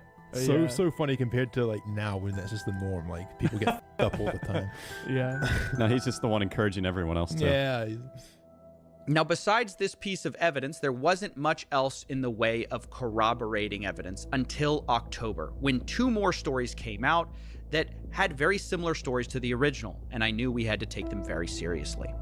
In one story, a guy who was between 18 and 19 was told by Ryan, quote, he saw potential in me before being assaulted in the shower. The other guy was in their early 20s and tells a story of how he was invited to a party with the Misfits, a YouTuber group he liked. But in order to get in the house, he was forced to inhale a substance as a condition of entry. Later, extremely intoxicated, he was also assaulted by Ryan Piacente in the shower. Now, let me remind you that these all are allegations. But let me also tell you that 4 other people have come forward who know Ryan and corroborated his character. One person says, one day I'll tell my Ryan P story, but for now I'll just say this. This rabbit hole goes deep. This person has been abusing his power and money for years. The trail of victims that follow this man is staggering. Another says, I've known Ryan since we were 16. He was always a weird, pervy dude from the start. Billy says, Ryan P has been a disgusting individual for years. Personally, I've seen him do very questionable things. Yet another says Ryan P is a master manipulator. I myself was manipulated by him for far too long. But that's not all, that's just what's public. Behind the scenes, I began to receive much more. One guy told me Ryan offered to fly him out and give him $5,000 to cover work. He showed me receipts of this payment from Ryan. He then told me I end up going and it's all good for the first few hours, but when I went to the bathroom, he followed me and without going into detail, assaulted me when I clearly was extremely uncomfortable. Now, this story specifically has a thread we're going to follow because there's numerous allegations Ryan would use money to coerce people into situations they wouldn't otherwise do, like paying this guy $5,000 to come over for work, or more commonly, he'd pay creators who are struggling for explicit photos of themselves. People sent me emails they'd get notifying them of Twitter DMs from Ryan asking for explicit photos, along with accompanying payments from Ryan. The reason I'm telling you about all this is not only that it demonstrates this behavior was happening and provides a financial paper trail, but some of it dovetails into fraud. Because as I started asking for some of these financial documents, I found that Ryan would often not just pay people from personal accounts. He would use business accounts to pay for these things, specifically the Misfits business account. Remember, that's the beloved YouTuber group people supported through Patreon, merch, through a podcast. Turns out their company accounts were being used in part to pay for explicit photos of some of the fans of the show. I was shown these payments, and the question is, why even do this? To write it off your taxes? No matter the reason, this is like some weird form of fraud. It's not the kind that I normally like to talk about, but who uses their business account for this? We also need to talk about what happened in April of 2016 as well, when Ryan asked a fan, can we get married? When she told him she was 16, he said, come back in 2 years, which would be when she was 18. But 1 year later, Ryan reached back out, saying this, quote, I retweeted your selfie. Do I get nudes? She replies, that's illegal. He says, quote, don't worry, I ain't no snitch. Now, I asked the person who gave me these if she thought he was joking at the time. She responded, no, I think it was legit because it happened a lot on Snapchat. And he fully tried to give me money to do it. Now, this once again corroborates the creepy behavior we've seen from Ryan Piacente in the past. So for those of you who have been counting, we now have 5 independent accusations, some anonymous, some fully on the record. We have multiple forms of evidence, firsthand accounts, DMs, payment processing receipts, and we have 4 independent character testimonies from people who claim to know Ryan. Now, as always, I've tried to reach out to Ryan to get his side of the story 7 times over 2 months and have gotten nothing in the way of an explanation. The last I heard, he was spotted at an airport, and we have no idea of his whereabouts since. Now, this investigation has been exhausting, honestly, both emotionally and just to carry all the details in my heads of all the accusations, the whistleblowers. So I imagine for you it's been kind of confusing as well. So I want to summarize this piece so we don't miss anything. There's really 2 sides to the story. We have Revolt the company and Misfits, a YouTuber group. In one, Ryan is basically accused of running a Ponzi-type merch company where he spent too much money and needed bigger and bigger merch drops to pay off debts and minimum guarantees. When that didn't work, he resorted to faking invoices to creators like MrBeast to increase cost of goods while being so bad at logistics that even when creators got paid, their fans received their merch late, the wrong merch, or no merch at all. And occasionally, creators' merch would just get donated to charity, so that's fun too. And that's just part 1. Then you have the Misfits, where Ryan used his proximity to fame and money to abuse a series of guys and girls through a pattern of grooming, intoxication, and then assault, usually involving a shower somewhere. The damage this man has done is hard to calculate because it's not just a financial number on a spreadsheet. People have stopped creating content because of Ryan. Others have had mental health breakdowns, and it's past time we warn people about him so no one else gets hurt. Thank you for watching and supporting through viewing, subscribing, checking out the Patreon. I'm so indebted to this community, and I will see you in 2024.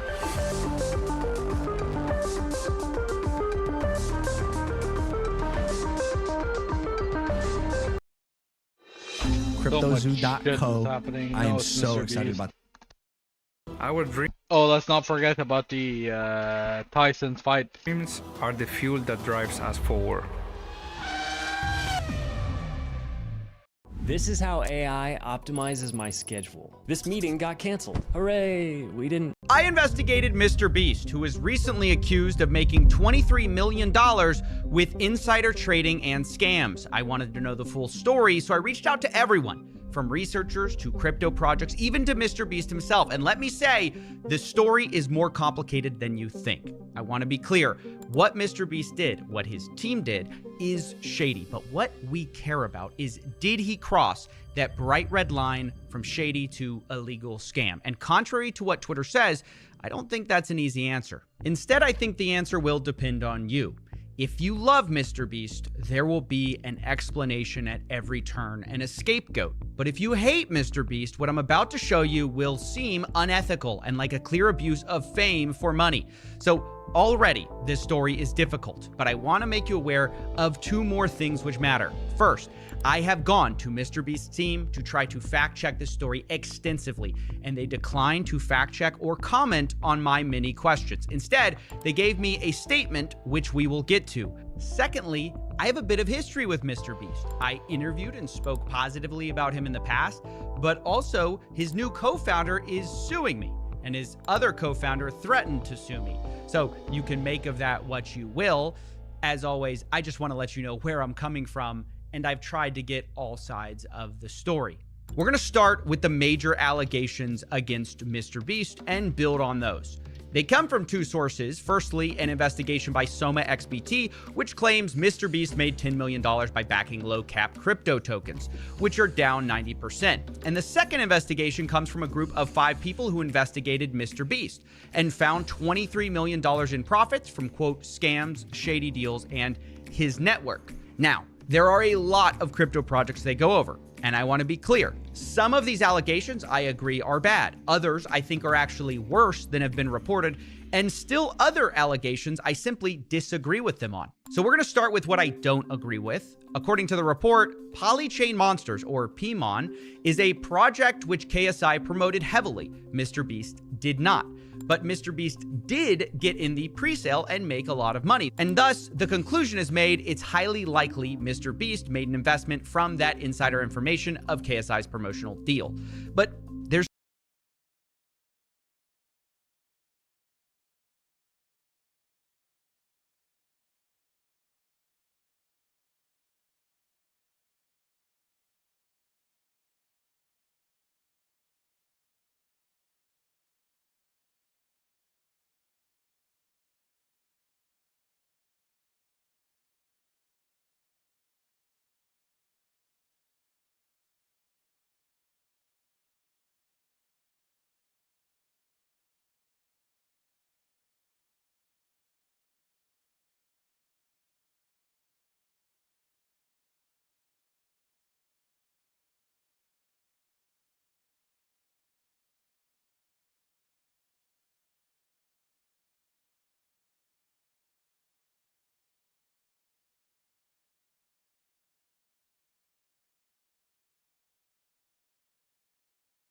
simply no evidence provided of this.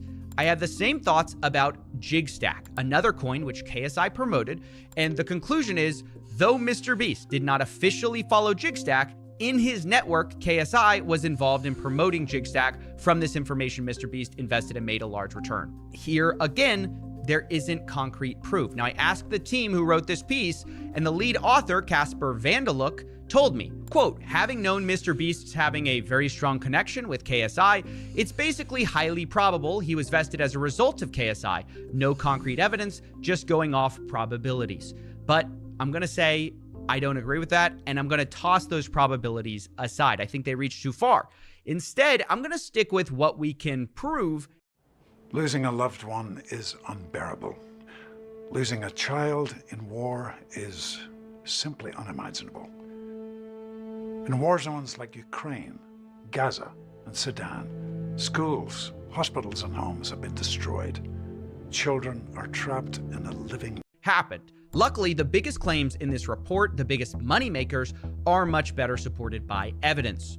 Starting with Super. This is the project MrBeast is alleged to have made the most amount of money on, over $10 million based on a pre-sale of $100,000. As for evidence, we have leaked screenshots showing MrBeast telling Super's founder that he can do $100K. Then we have a wallet that both investigations trace to MrBeast, sending $100K to the pre-sale wallet. And then we have the same wallets getting millions of these Super tokens in a period of unlocks, which were almost all sold aggressively. Now, why is this bad? Well, MrBeast is obviously hugely influential, and he publicly associated himself with the project twice. Once on March 3rd, 2021, he responded to a tweet with eyeball emojis, and then he interacted a second time on May 12th, 2021. This is much worse. The founder, Elio Trades, had tweeted, "There's a gym sitting there on the market at eye-watering prices set to explode during the DeFi Summer 2.0. MrBeast's response, Super? But what he doesn't say is that he'd already purchased a huge stake in Super at this point, and on the day that he's tweeting, he was selling tokens, allegedly. Not only that, he had been selling tokens and continued to sell tokens. In the 72 hours after the May 12th tweet, MrBeast sold about $200,000 worth of these tokens. And remember the context. He's responding to the founder of the coin discussing a gym at eye-watering prices that's going to explode during the summer. And MrBeast's response is the coin he's selling. So publicly, it's signaling, hey, Super is this undervalued coin, and privately, MrBeast allegedly sold. Now, I ran these wallets by MrBeast, as well as the accusation, but I didn't get a reply. Instead, I got a heavily lawyered statement from a spokesman, who I'm going to warn you is about to complicate things. Quote, these investments were made and managed in consultation with industry experts to ensure full compliance with all appropriate rules and regulations. The wallet is not owned or managed by Jimmy, but rather a fund led by respected and sophisticated managers. The fund closely evaluated and scrutinized hundreds and hundreds of opportunities, which resulted in several investments. Some have been more successful, others less, and others still works in progress. The fund's investment strategies apply the same rigorous standards as many other experienced investors in the field. Now, I have a lot of questions, but the big thing is Jimmy denies doing any of the trading or managing the trading and blames it on a fund. So I asked some obvious follow-up questions. What is the name of this fund? Who are the industry experts? And what rules and regulations were followed that allowed you to tweet about a coin while your fund is selling? I didn't get a response. It's worth mentioning the spokesman is Matthew Hiltzik, a well-known crisis management consultant. Thankfully, online, there still are a number of clues we can follow to try to find the right person for this fund. The reason most people link MrBeast to this wallet we've been tracking is mostly based on a tweet by MrBeast saying he bought a specific CryptoPunk, which belonged to an account which goes by Wu-Tang Clan. People assumed, understandably, that this was MrBeast's wallet. But what is lesser known is that another account has also tweeted about CryptoPunks and has the same ties back to Wu-Tang Clan. A guy named Jason Williams. He's followed by MrBeast on Twitter, and he's the author of a book on Bitcoin, so he's a crypto guy. And I found Jason tweeting about another CryptoPunk saying, I hope you enjoy your new home, sold for 100 ETH. That sale he's talking about links back to the same address MrBeast does, Wu-Tang Clan. On YouTube, there's even more clues. Jason can be seen surfing wearing a Wu-Tang Clan shirt, and his brand name, Going Parabolic, happens to be owned by the same MrBeast wallet, goingparabolic.eth. So there's very good evidence that Jason Williams was also involved in this same wallet, which means that it might be true that MrBeast wasn't the guy buying or selling, which would be good for MrBeast and bad for these investigations. But just when I thought MrBeast might have no say in what this wallet did, I saw this podcast with Logan Paul, where Jimmy discusses CryptoPunks once again, and things get complicated. So me and Logan both bought punks. You guys have probably seen on his Twitter that he bought a bunch of CryptoPunks at the same time, right? Yep. Gary pulled us Yep. in that call. Yep. So have you ever told that story? No. Gary V, it's like 11 p.m. just out of nowhere, just calls me and he's like, yo, I got like 30 people to call, hop in. I'm like, I don't care. He's like, it'll be the best decision of your life, just get in. I was Yeah. like, okay. Yeah. And so I just joined the call and I just see like Logan and I don't even know these other people. I don't want to put them on blast. Every heavy hitter you can imagine who's worth $1 billion was on this one call, and Gary V is in the little corner, the little square. He's going, CryptoPunks. It's gonna be huge. It's gonna be the next Facebook. All of us were like, okay, Everyone's Gary. judging. I'm texting Logan. He's I'm like, Gary is lost this his mind. legit? Bro, all of us were like, yo, Gary's nuts. Yo, Gary was right again. I bought a bunch. Wait. Yeah, I bought quite a few. How many? I don't want to say, but You have to say, please. bro, you have to. I bought multiple ones. Yeah. Well, bro, are you in double digits, Punks? Just shy. Huh. Well, this clip is very interesting because Jimmy said he made the decision to get CryptoPunks based on a call with Gary V. But those punks are owned by the wallet we just said was controlled by Jason. So it appears sometimes MrBeast is telling Jason what to buy for this fund. For the first time in Dubai, Mega Campus Summit. Luke Besson, Khabib Nurmagomedov, Randy Zuckerberg, Casey Neistat. They will gather on one stage on MrBeast then later talks about selling these CryptoPunks and rolling the money into a new project. And once again, it sounds like he's in charge. Well, I've already sold quite a few. I investigated MrBeast, who, if he was doing the trading, did MrBeast know about it? Did Jason know about the tweet? These are the questions that ultimately matter, and yes, I reached out to Jason Williams for a comment. He didn't reply. I did, however, get a hold of Elio Trades, who is the founder of Super, and he insisted that MrBeast's tweet was not a part of a deal for promotion. But you should know, he also mentions how upset he was with how pre-sale investors sold their tokens, saying most of them sold, including MrBeast. So those are the facts. MrBeast gets involved in a pre-sale, for some reason tweets at this project twice, one time on the day his fund is selling tokens, where he seems to imply that they're undervalued. In total, he's alleged to have made $11 million with this deal, according to the report. So yeah, that's really bad. Now we're going to turn to another allegation, which is about Earn, or Ethernity Chain. There are some facts which are the same. There are others that are different.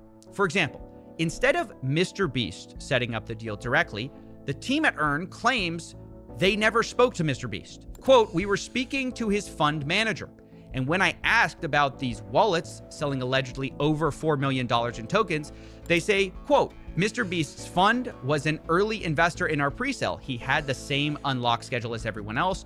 Were we happy with the way he sold? Definitely not. But legally, there was nothing we could have done." And then, just like with Super, they claim they didn't ask for a promotion of the project, but that MrBeast decided to comment once himself anyways. On March 9th, 2021, MrBeast responds to Ethernity Chain saying this one will be hype. It's worth noting, once again, about 24 hours before saying this fund wallet purchased over $100,000 of Earn tokens in addition to the presale. Now, what is different about Super is that MrBeast's name was put publicly on the Ethernity Chain website. On their investors and partners page, you might be asking, well, which is it? Is he an investor or a partner? And the answer is both.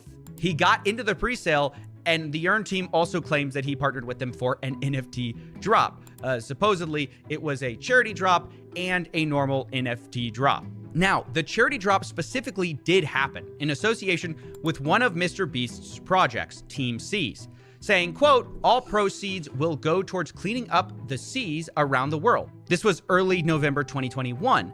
Then the official Team Seas account posts it on November 3rd, 2021. Quote, what an awesome crypto collaboration in support of the team. Then the CEO of Ethernity Chain, Nick Rose, confirms in Telegram that the drop is supported by Mr. Beast, saying EARN and ETH tokens will be accepted for the charity auction, which was slated to last 2 months. Now, the reason I'm sharing all of this is because 1 month into this 2-month charity auction on November 30th, 2021, the Rocket Fund or Beast Fund or whatever you want to call it starts selling huge amounts of this EARN token. Allegedly, they sold over $2 million, while the charity itself was still going on. Now, I know that sounds horrible. It looks horrible. It is horrible. Although I have to tell you, personally, I don't think this was a master plan to pump a coin with a charity auction. If it was the plan, it was a bad one because the NFT auction was ultimately a flop. But do I also think it doesn't matter because regardless of your intentions, selling tokens within a month of your 2-month charity auction is wrong, stupid, and unethical? Yes, I think that as well. Because in case you forgot, Mr. Beast is the charity guy whose name is on the website. It isn't a fund. It isn't a crypto rocket fund. It's Mr. Beast's branding. I even asked the EARN team about this, saying, quote, why did y'all list Mr. Beast instead of Rocket Fund in your partners' investors? Was that discussed? They say, quote, we listed him, Mr. Beast, as a partner and, quote, yes, they accepted that. So according to the EARN team, Mr. Beast knew or should have known that his name was on the line for this investment and partnership. And yet, this fund, his fund, whatever you want to call it, sold tokens 1 month after starting a 2-month NFT auction for charity. To be fair again, though, it's hard to oversell how bad this NFT auction did. I have found only one NFT that appears to have sold here, but the bids were made in the EARN token, which the fund was selling, and the actual sale of the NFT didn't happen until after the fund sold in November 30th. The transfer happened in December 23rd. So of course, I went to Mr. Beast directly to answer this and see if there was some more context they could provide.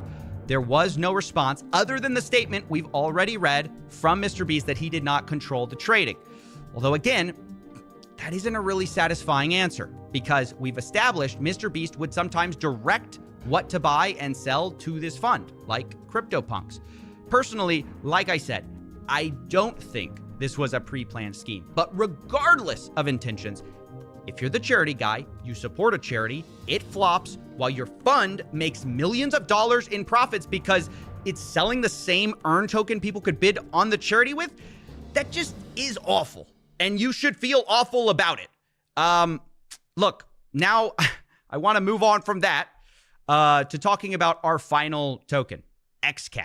This is a token you may remember from our investigation into Mr. Beast's business partner, KSI.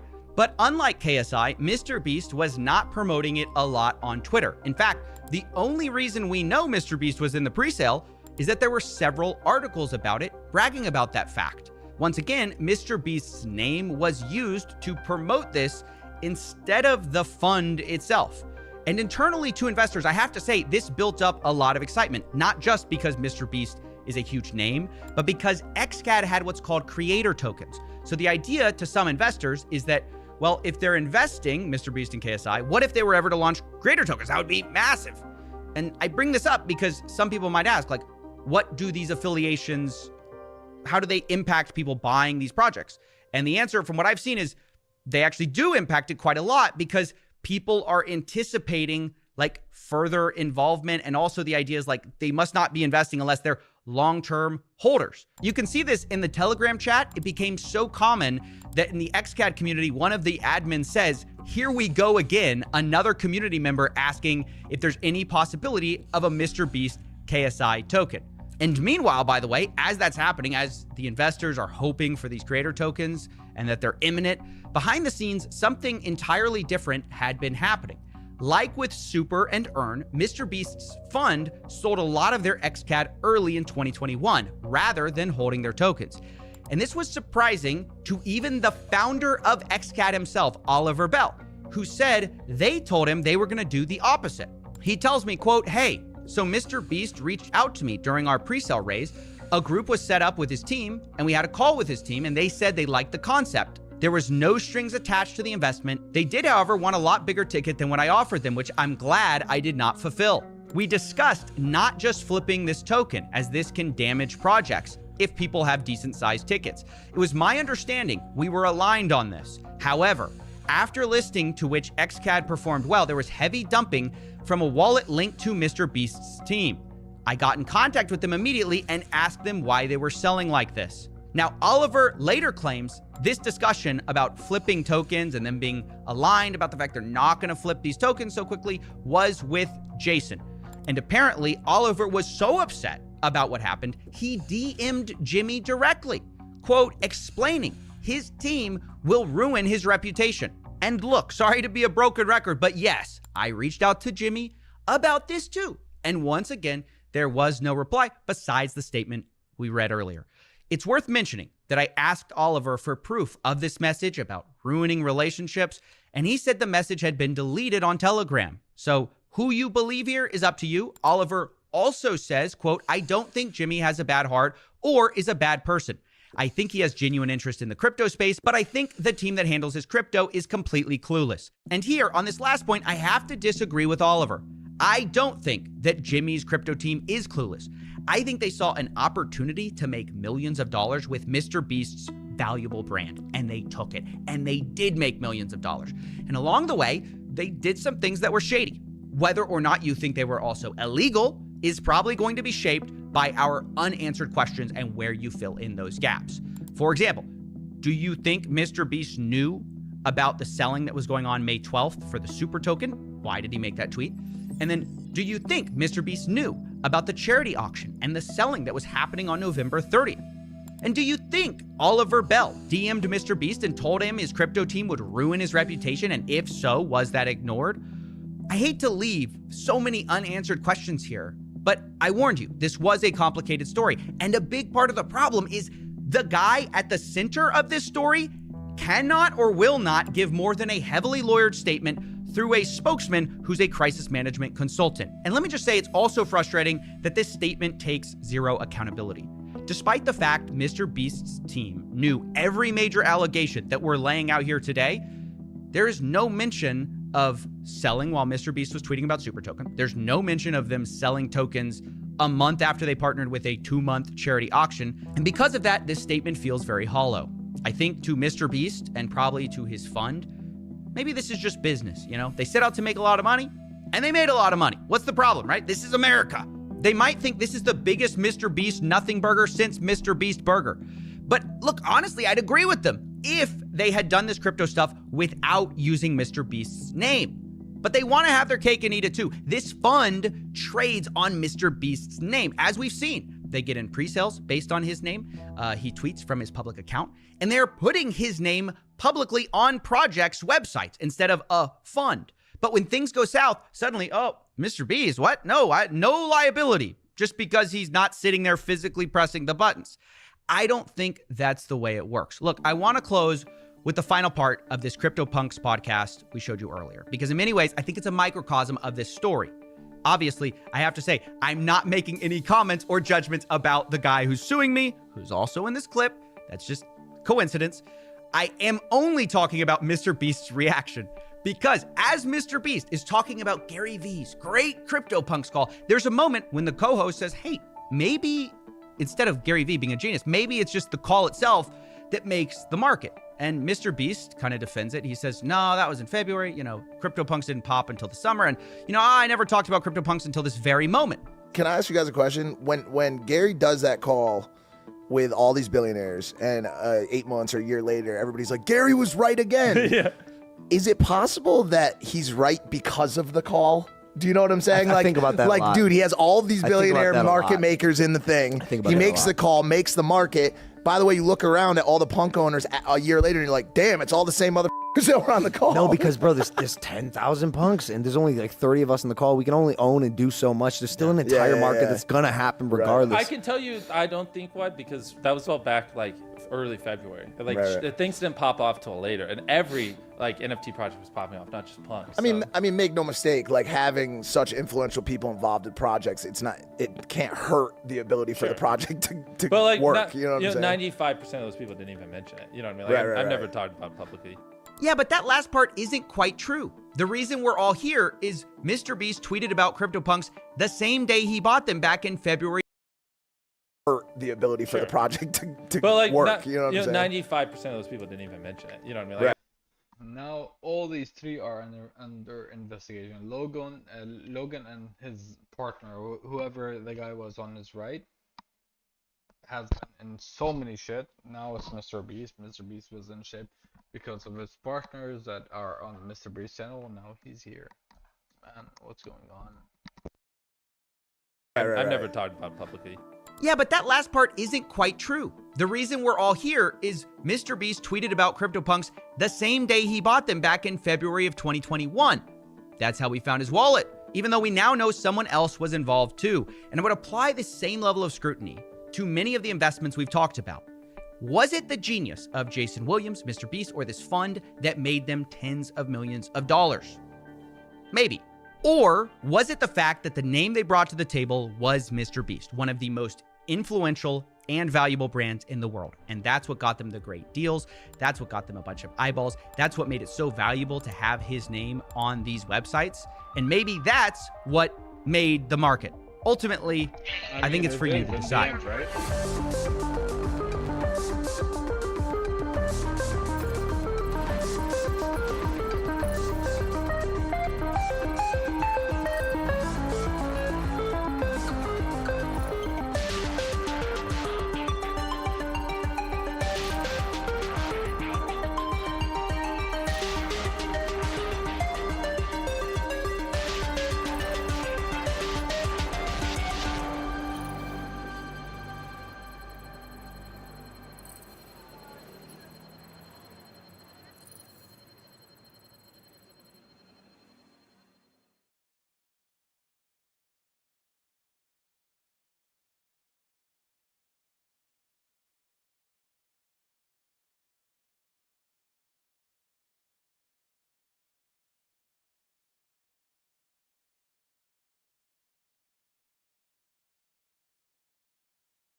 What's up? Hi, Jira.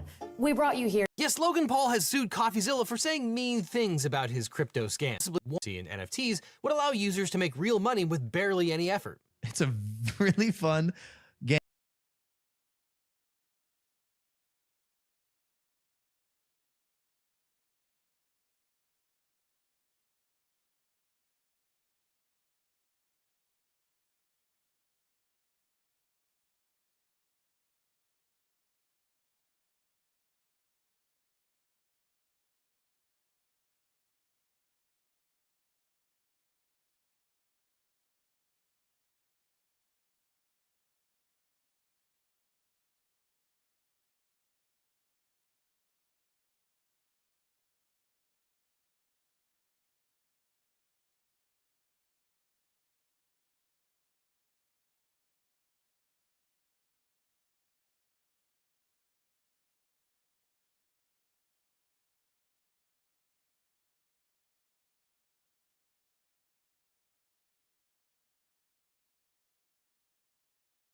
game that makes you money. I really, really do believe it is going to be the catalyst for a lot of young people getting into crypto. I think this will be their first fun NFT crypto experience.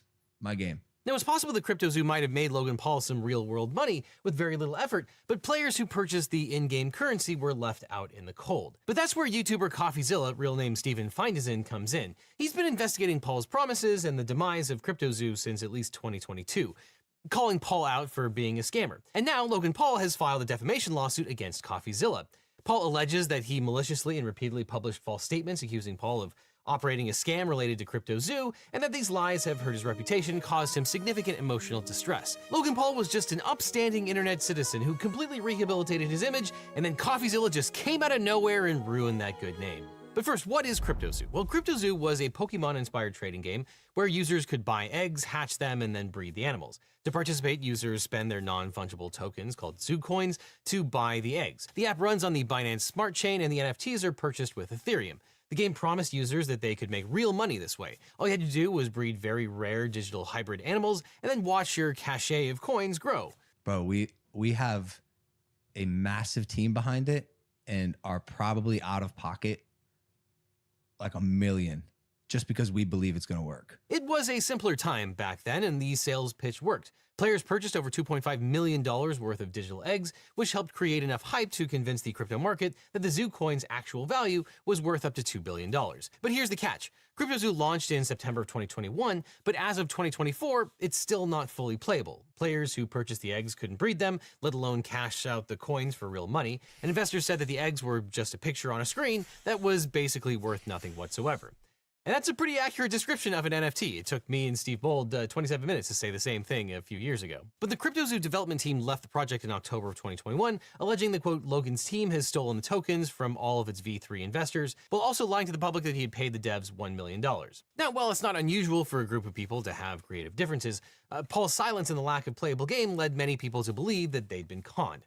In December of 2022, CoffeeZilla started a 3-part series on CryptoZoo. At first, Paul responded by blaming a developer who fled to Switzerland with the source code and held it hostage for $1 million. However, CoffeeZilla tracked down this developer, Zach Kelling, who disputed everything Paul said about him. And reporters also discovered that Paul's other partner on the project, Eddie Ibanez, was a catch-me-if-you-can level liar. Paul's manager, Jeff Levin, allegedly knew about Ibanez's exaggerations before the CryptoZoo launch, but kept him on the team. Now, Logan Paul filed his lawsuit in federal court in the United States District Court for the Western District of Texas. Though Logan Paul putatively lives in Puerto Rico and CoffeeZilla and his company reside in Texas. Although many defamation complaints are filed in state court, filing in Texas federal court gives Logan Paul an advantage because CoffeeZilla won't be able to use the Texas anti-SLAPP law. As you might know, a strategic lawsuit against public participation, or SLAPP suit, is a legal action intended to censor, intimidate, or silence critics by burdening them with the cost of legal defense. And the Texas Citizens Participation Act, or TCPA, allows defendants to file a motion to dismiss a legal action that infringes on their right to free speech. This motion can be filed early and often before the case proceeds to discovery, which saves a huge amount of money. However, CoffeeZilla won't be able to use the TCPA to file an early motion to dismiss and recover costs because the Fifth Circuit, which rules over Texas, ruled that the state law doesn't apply in federal court. Parenthetically, I'll note that there's a circuit split where some federal courts will apply state-based anti-SLAPP laws and some will not, which is why we need a federal anti-SLAPP law. So without an applicable anti-SLAPP law, CoffeeZilla's defense is going to get extremely expensive even if he's successful. But let's look at Logan Paul's lawsuit.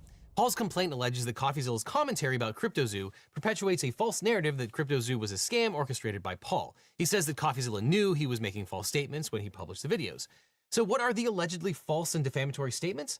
Well, it started with the December 2022 YouTube series. Right off the bat, in response to those videos, Paul threatened to sue CoffeeZilla. In a now deleted video, Paul said, quote, "You led the charge to drive and monetize a narrative telling millions of people that I'm a fraud or I tried to scam my audience. That is patently false." And Paul accused CoffeeZilla of not reaching out to him to get the facts until December 24th, 2022. On Twitter, CoffeeZilla said he contacted Paul in October seeking clarification about the CryptoZoo project, and you can see his questions for Paul on the Instagram post. And these messages went unanswered. And at the time, Paul swiftly backed down. Then CoffeeZilla tweeted, quote, "Logan called me, he said he's deleting the 2 responses and is dropping the lawsuit threats." CoffeeZilla had planned to release another video about CryptoZoo, but decided to delay the video so he could include Paul's response. And here was Logan Paul's later response, saying the war is not with Coffee, and quote, "I'm grateful he brought this to light." He apologized and promised to come up with a plan to make things right. CoffeeZilla warned Paul that he would continue to follow the CryptoZoo story, saying that, quote, "The right thing to do here is refunds for the affected victims.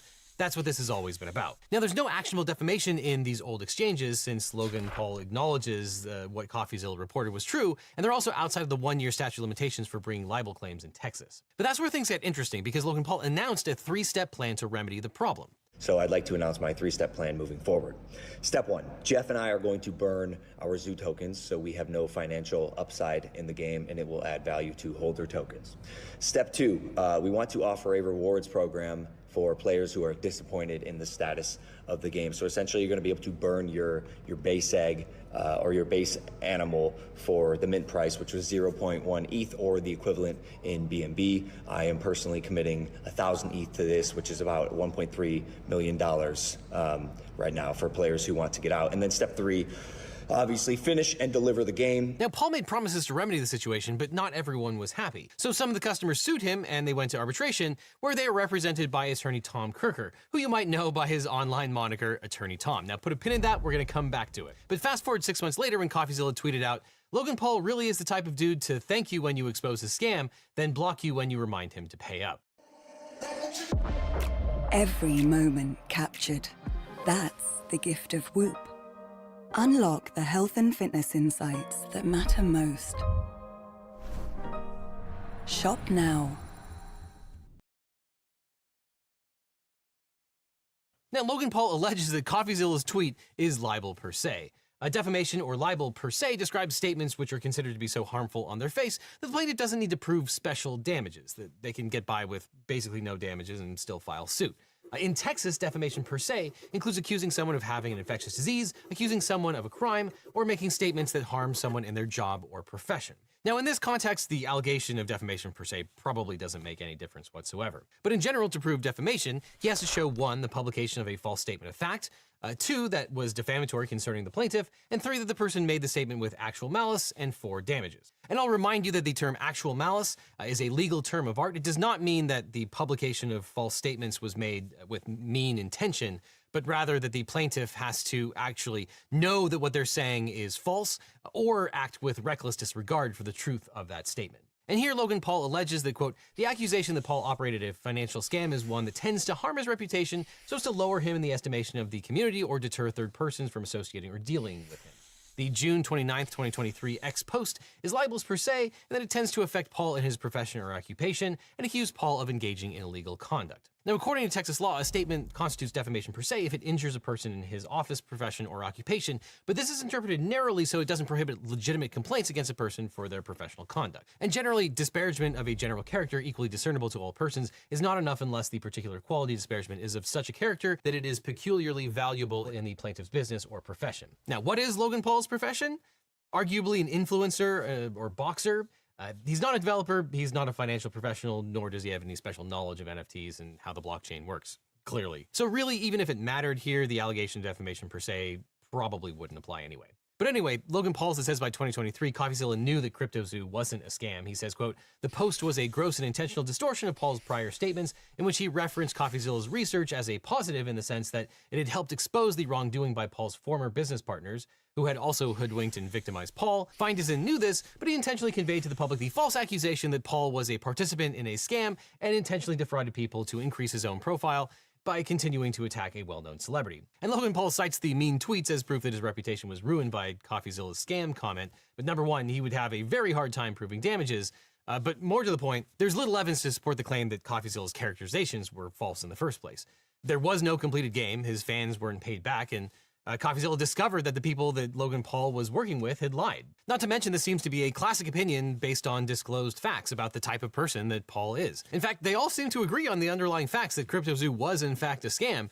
The only difference is that Logan Paul is claiming that he was also a victim of bad developers as well, and CoffeeZilla says that when you put your name on something and you run the whole project, the reputation is yours. Logan Paul doesn't like the implication, but you can't force your opinion onto someone else. In fact, CoffeeZilla could probably write another tweet saying that Logan Paul is the type of person to sue you for defamation when you exercise your First Amendment rights. Moreover, to the extent that the tweet is factual, it seems accurate. Logan Paul has blocked CoffeeZilla for years.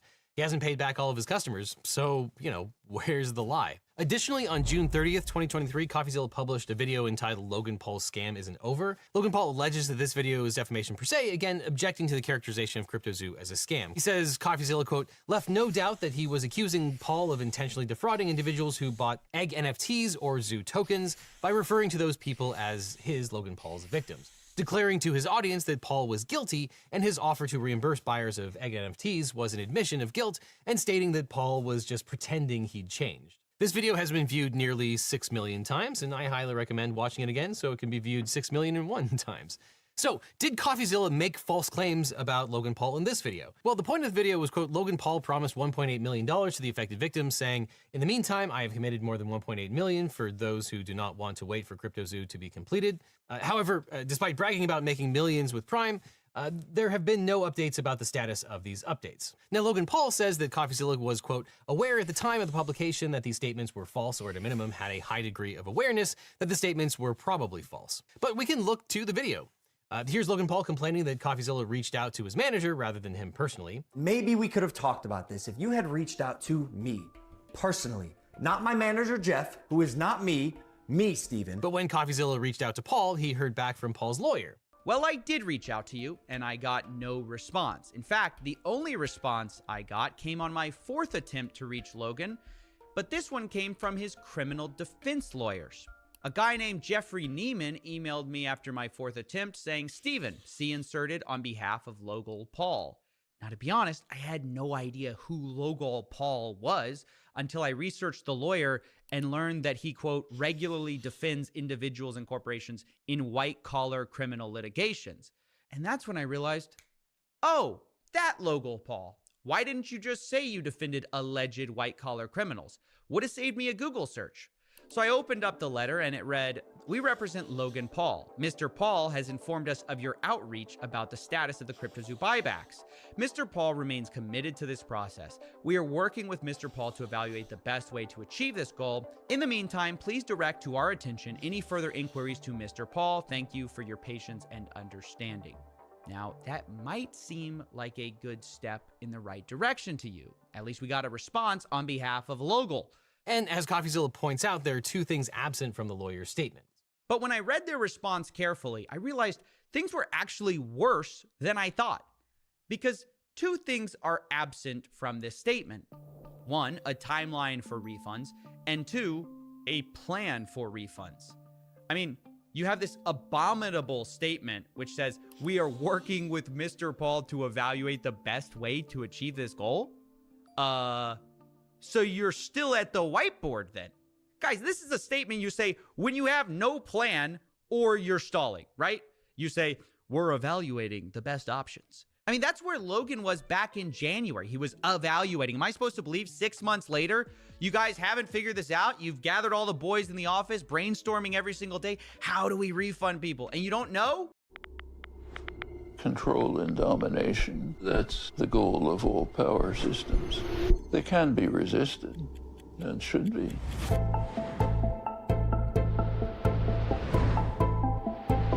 I feel that I'm simply helping people develop intellectual self-defense.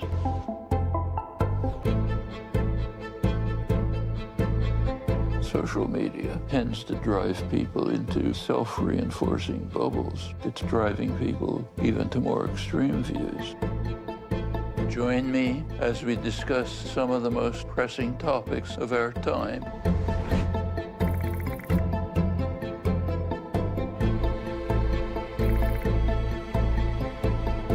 For every serious problem we face, there are feasible answers. I'm Noam Chomsky, and this is Masterclass.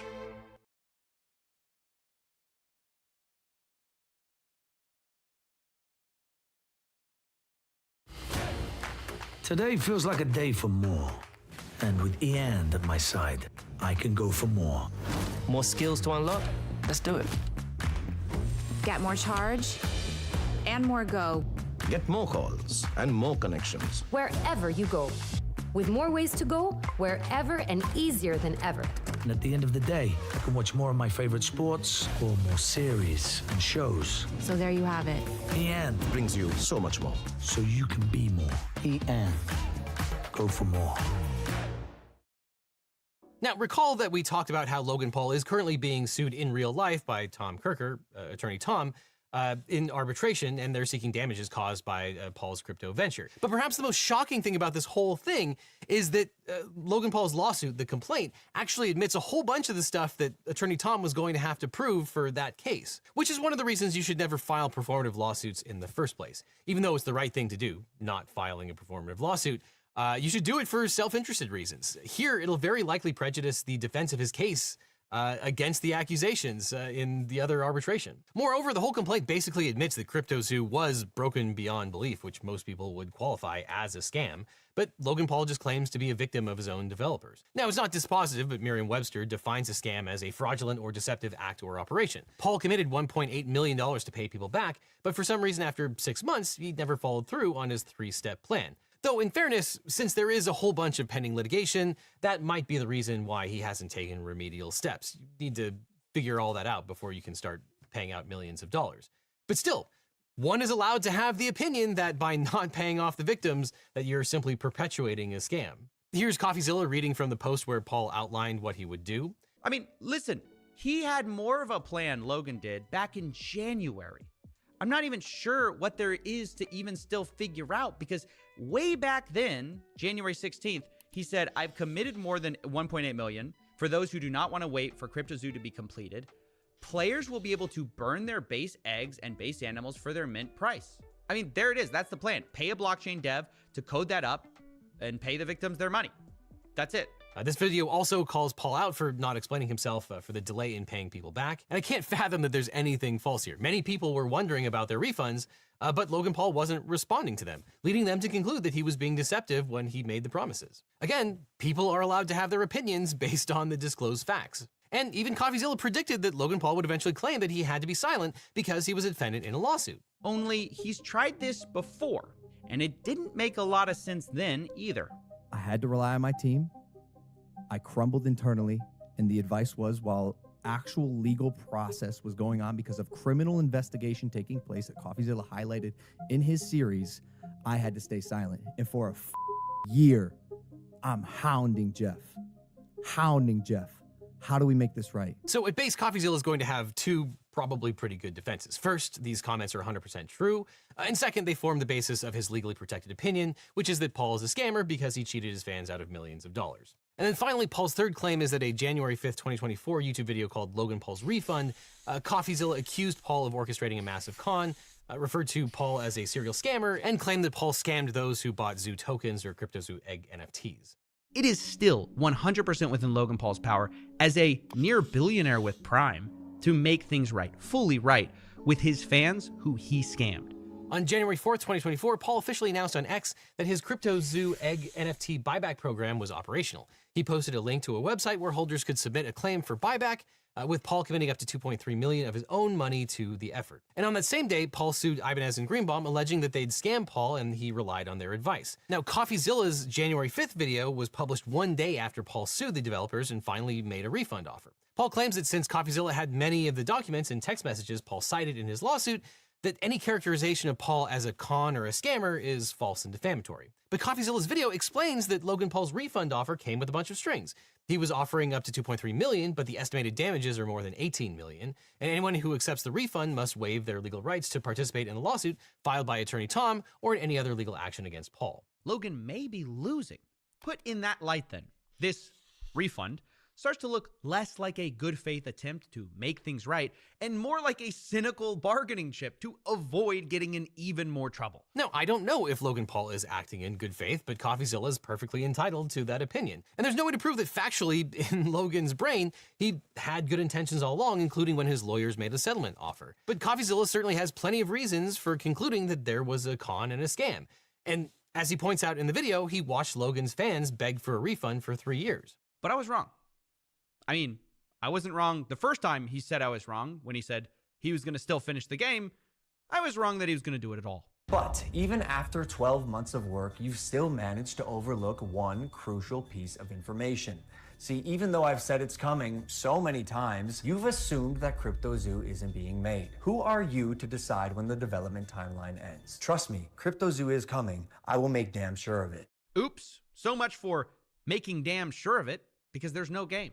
And despite hemming and hawing about the game, Logan Paul didn't actually finish the CryptoZoo game. And ironically, the lawsuit that Logan Paul filed against the developers made good use of CoffeeZilla's investigations and videos about Ibanez's background and Greenberg's secret sales of tokens.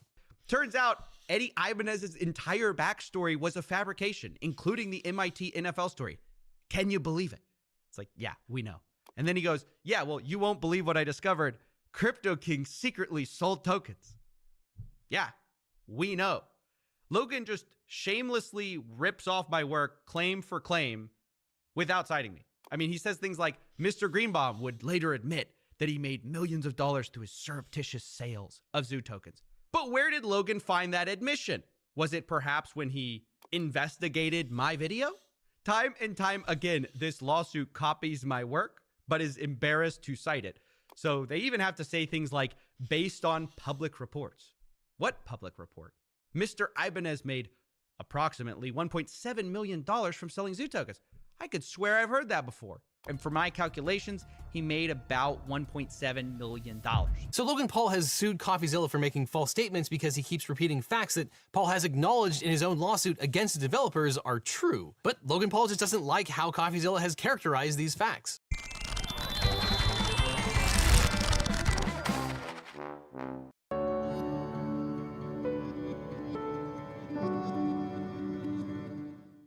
Now, sure, Logan Paul wants people to look at these same facts and conclude that he had positive intentions and that he got taken advantage of the bad guys. And maybe you do, but you're also welcome to conclude that Logan Paul is a serial scammer, because two people can draw different conclusions from the same facts and it doesn't qualify as defamation.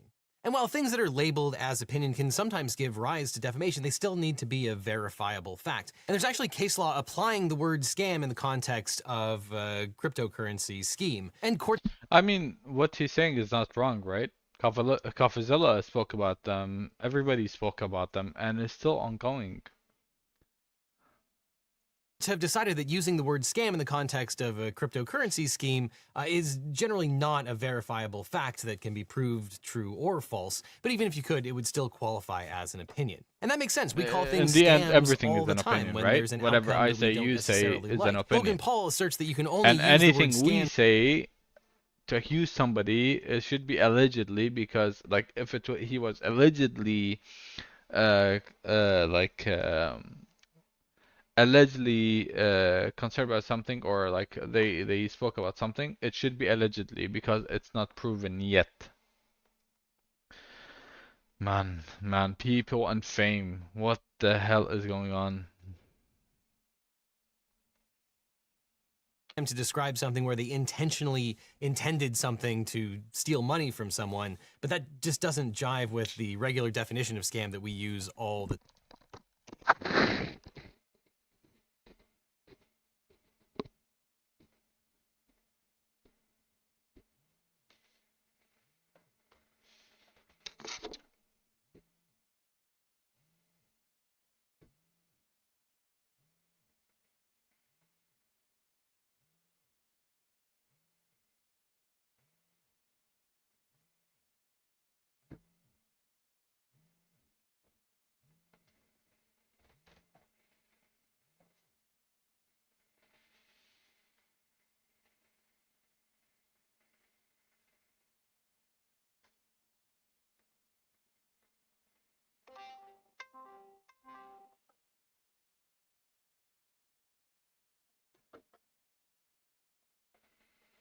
One minute, let me connect my headset.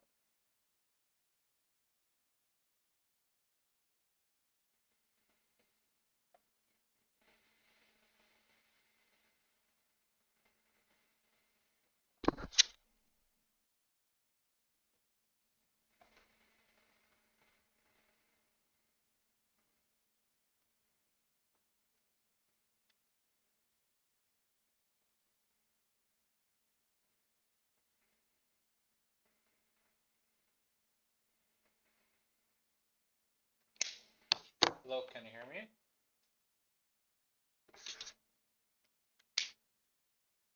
My voice is is it still laggy? Okay, let me call him 1 second. and he's gonna ask me questions, I would prefer you to be on the line.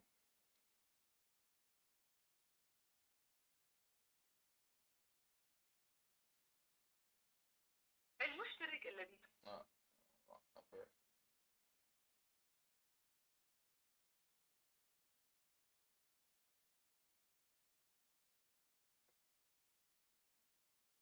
مساء الخير.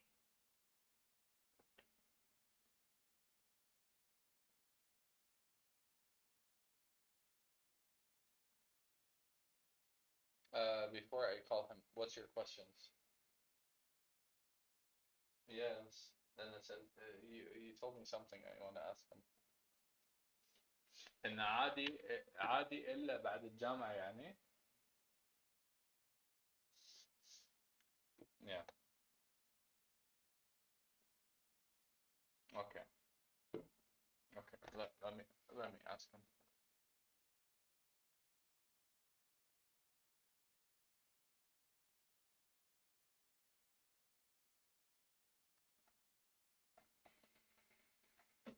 مرحب شيخنا، كيف حالك؟ الحمد لله، يسألك الحال وياك خليفة. الحمد لله. ممكن أكلمك بالإنجليزي ما عليك أمر، لأن العربي exactly ضعيف شوية.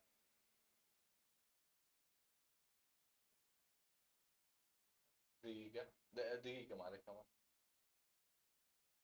جوجو معي. ألو. أوكي. هلا شيخنا، سوري، لا بس محتاج ثانية أتأكد من شيء. شيخنا سؤال. I am interested in somebody female و في نية في نية زين، وبس بغيت أسألك هل عادي إني أكون معاها حبيب صديق قبل كم عمرها؟ أتأكد أن معي في الخط، فقلت لها طب بشكل بحط لك على 100 دقيقة. زوجو. ألو. ألو. ألو.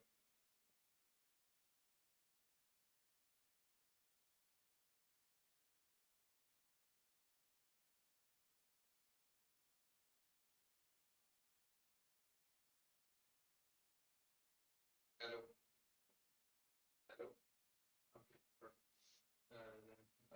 دقيقة شيخنا، دقيقة بس، هذا كان ما دقيقة. What's your age? ألو. age عمرك كم؟ هذا شيخنا.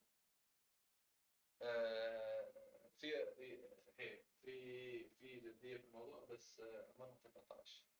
فكانت تقول لي إن يعني عندهم في العراق الموضوع بعد الجامعة الموضوع يعني شوي أبسط، بس إذا في جدية في الموضوع شيخنا. زين.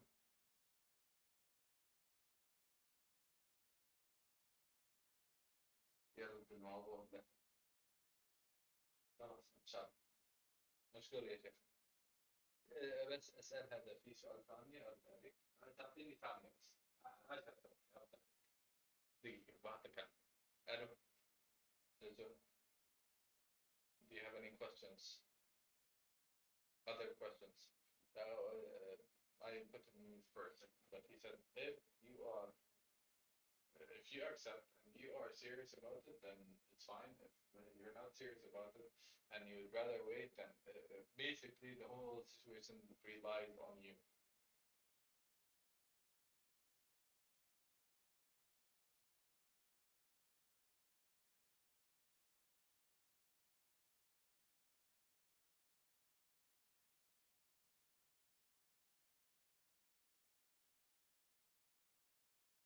And then الرجال اللي صح. you have any questions for him?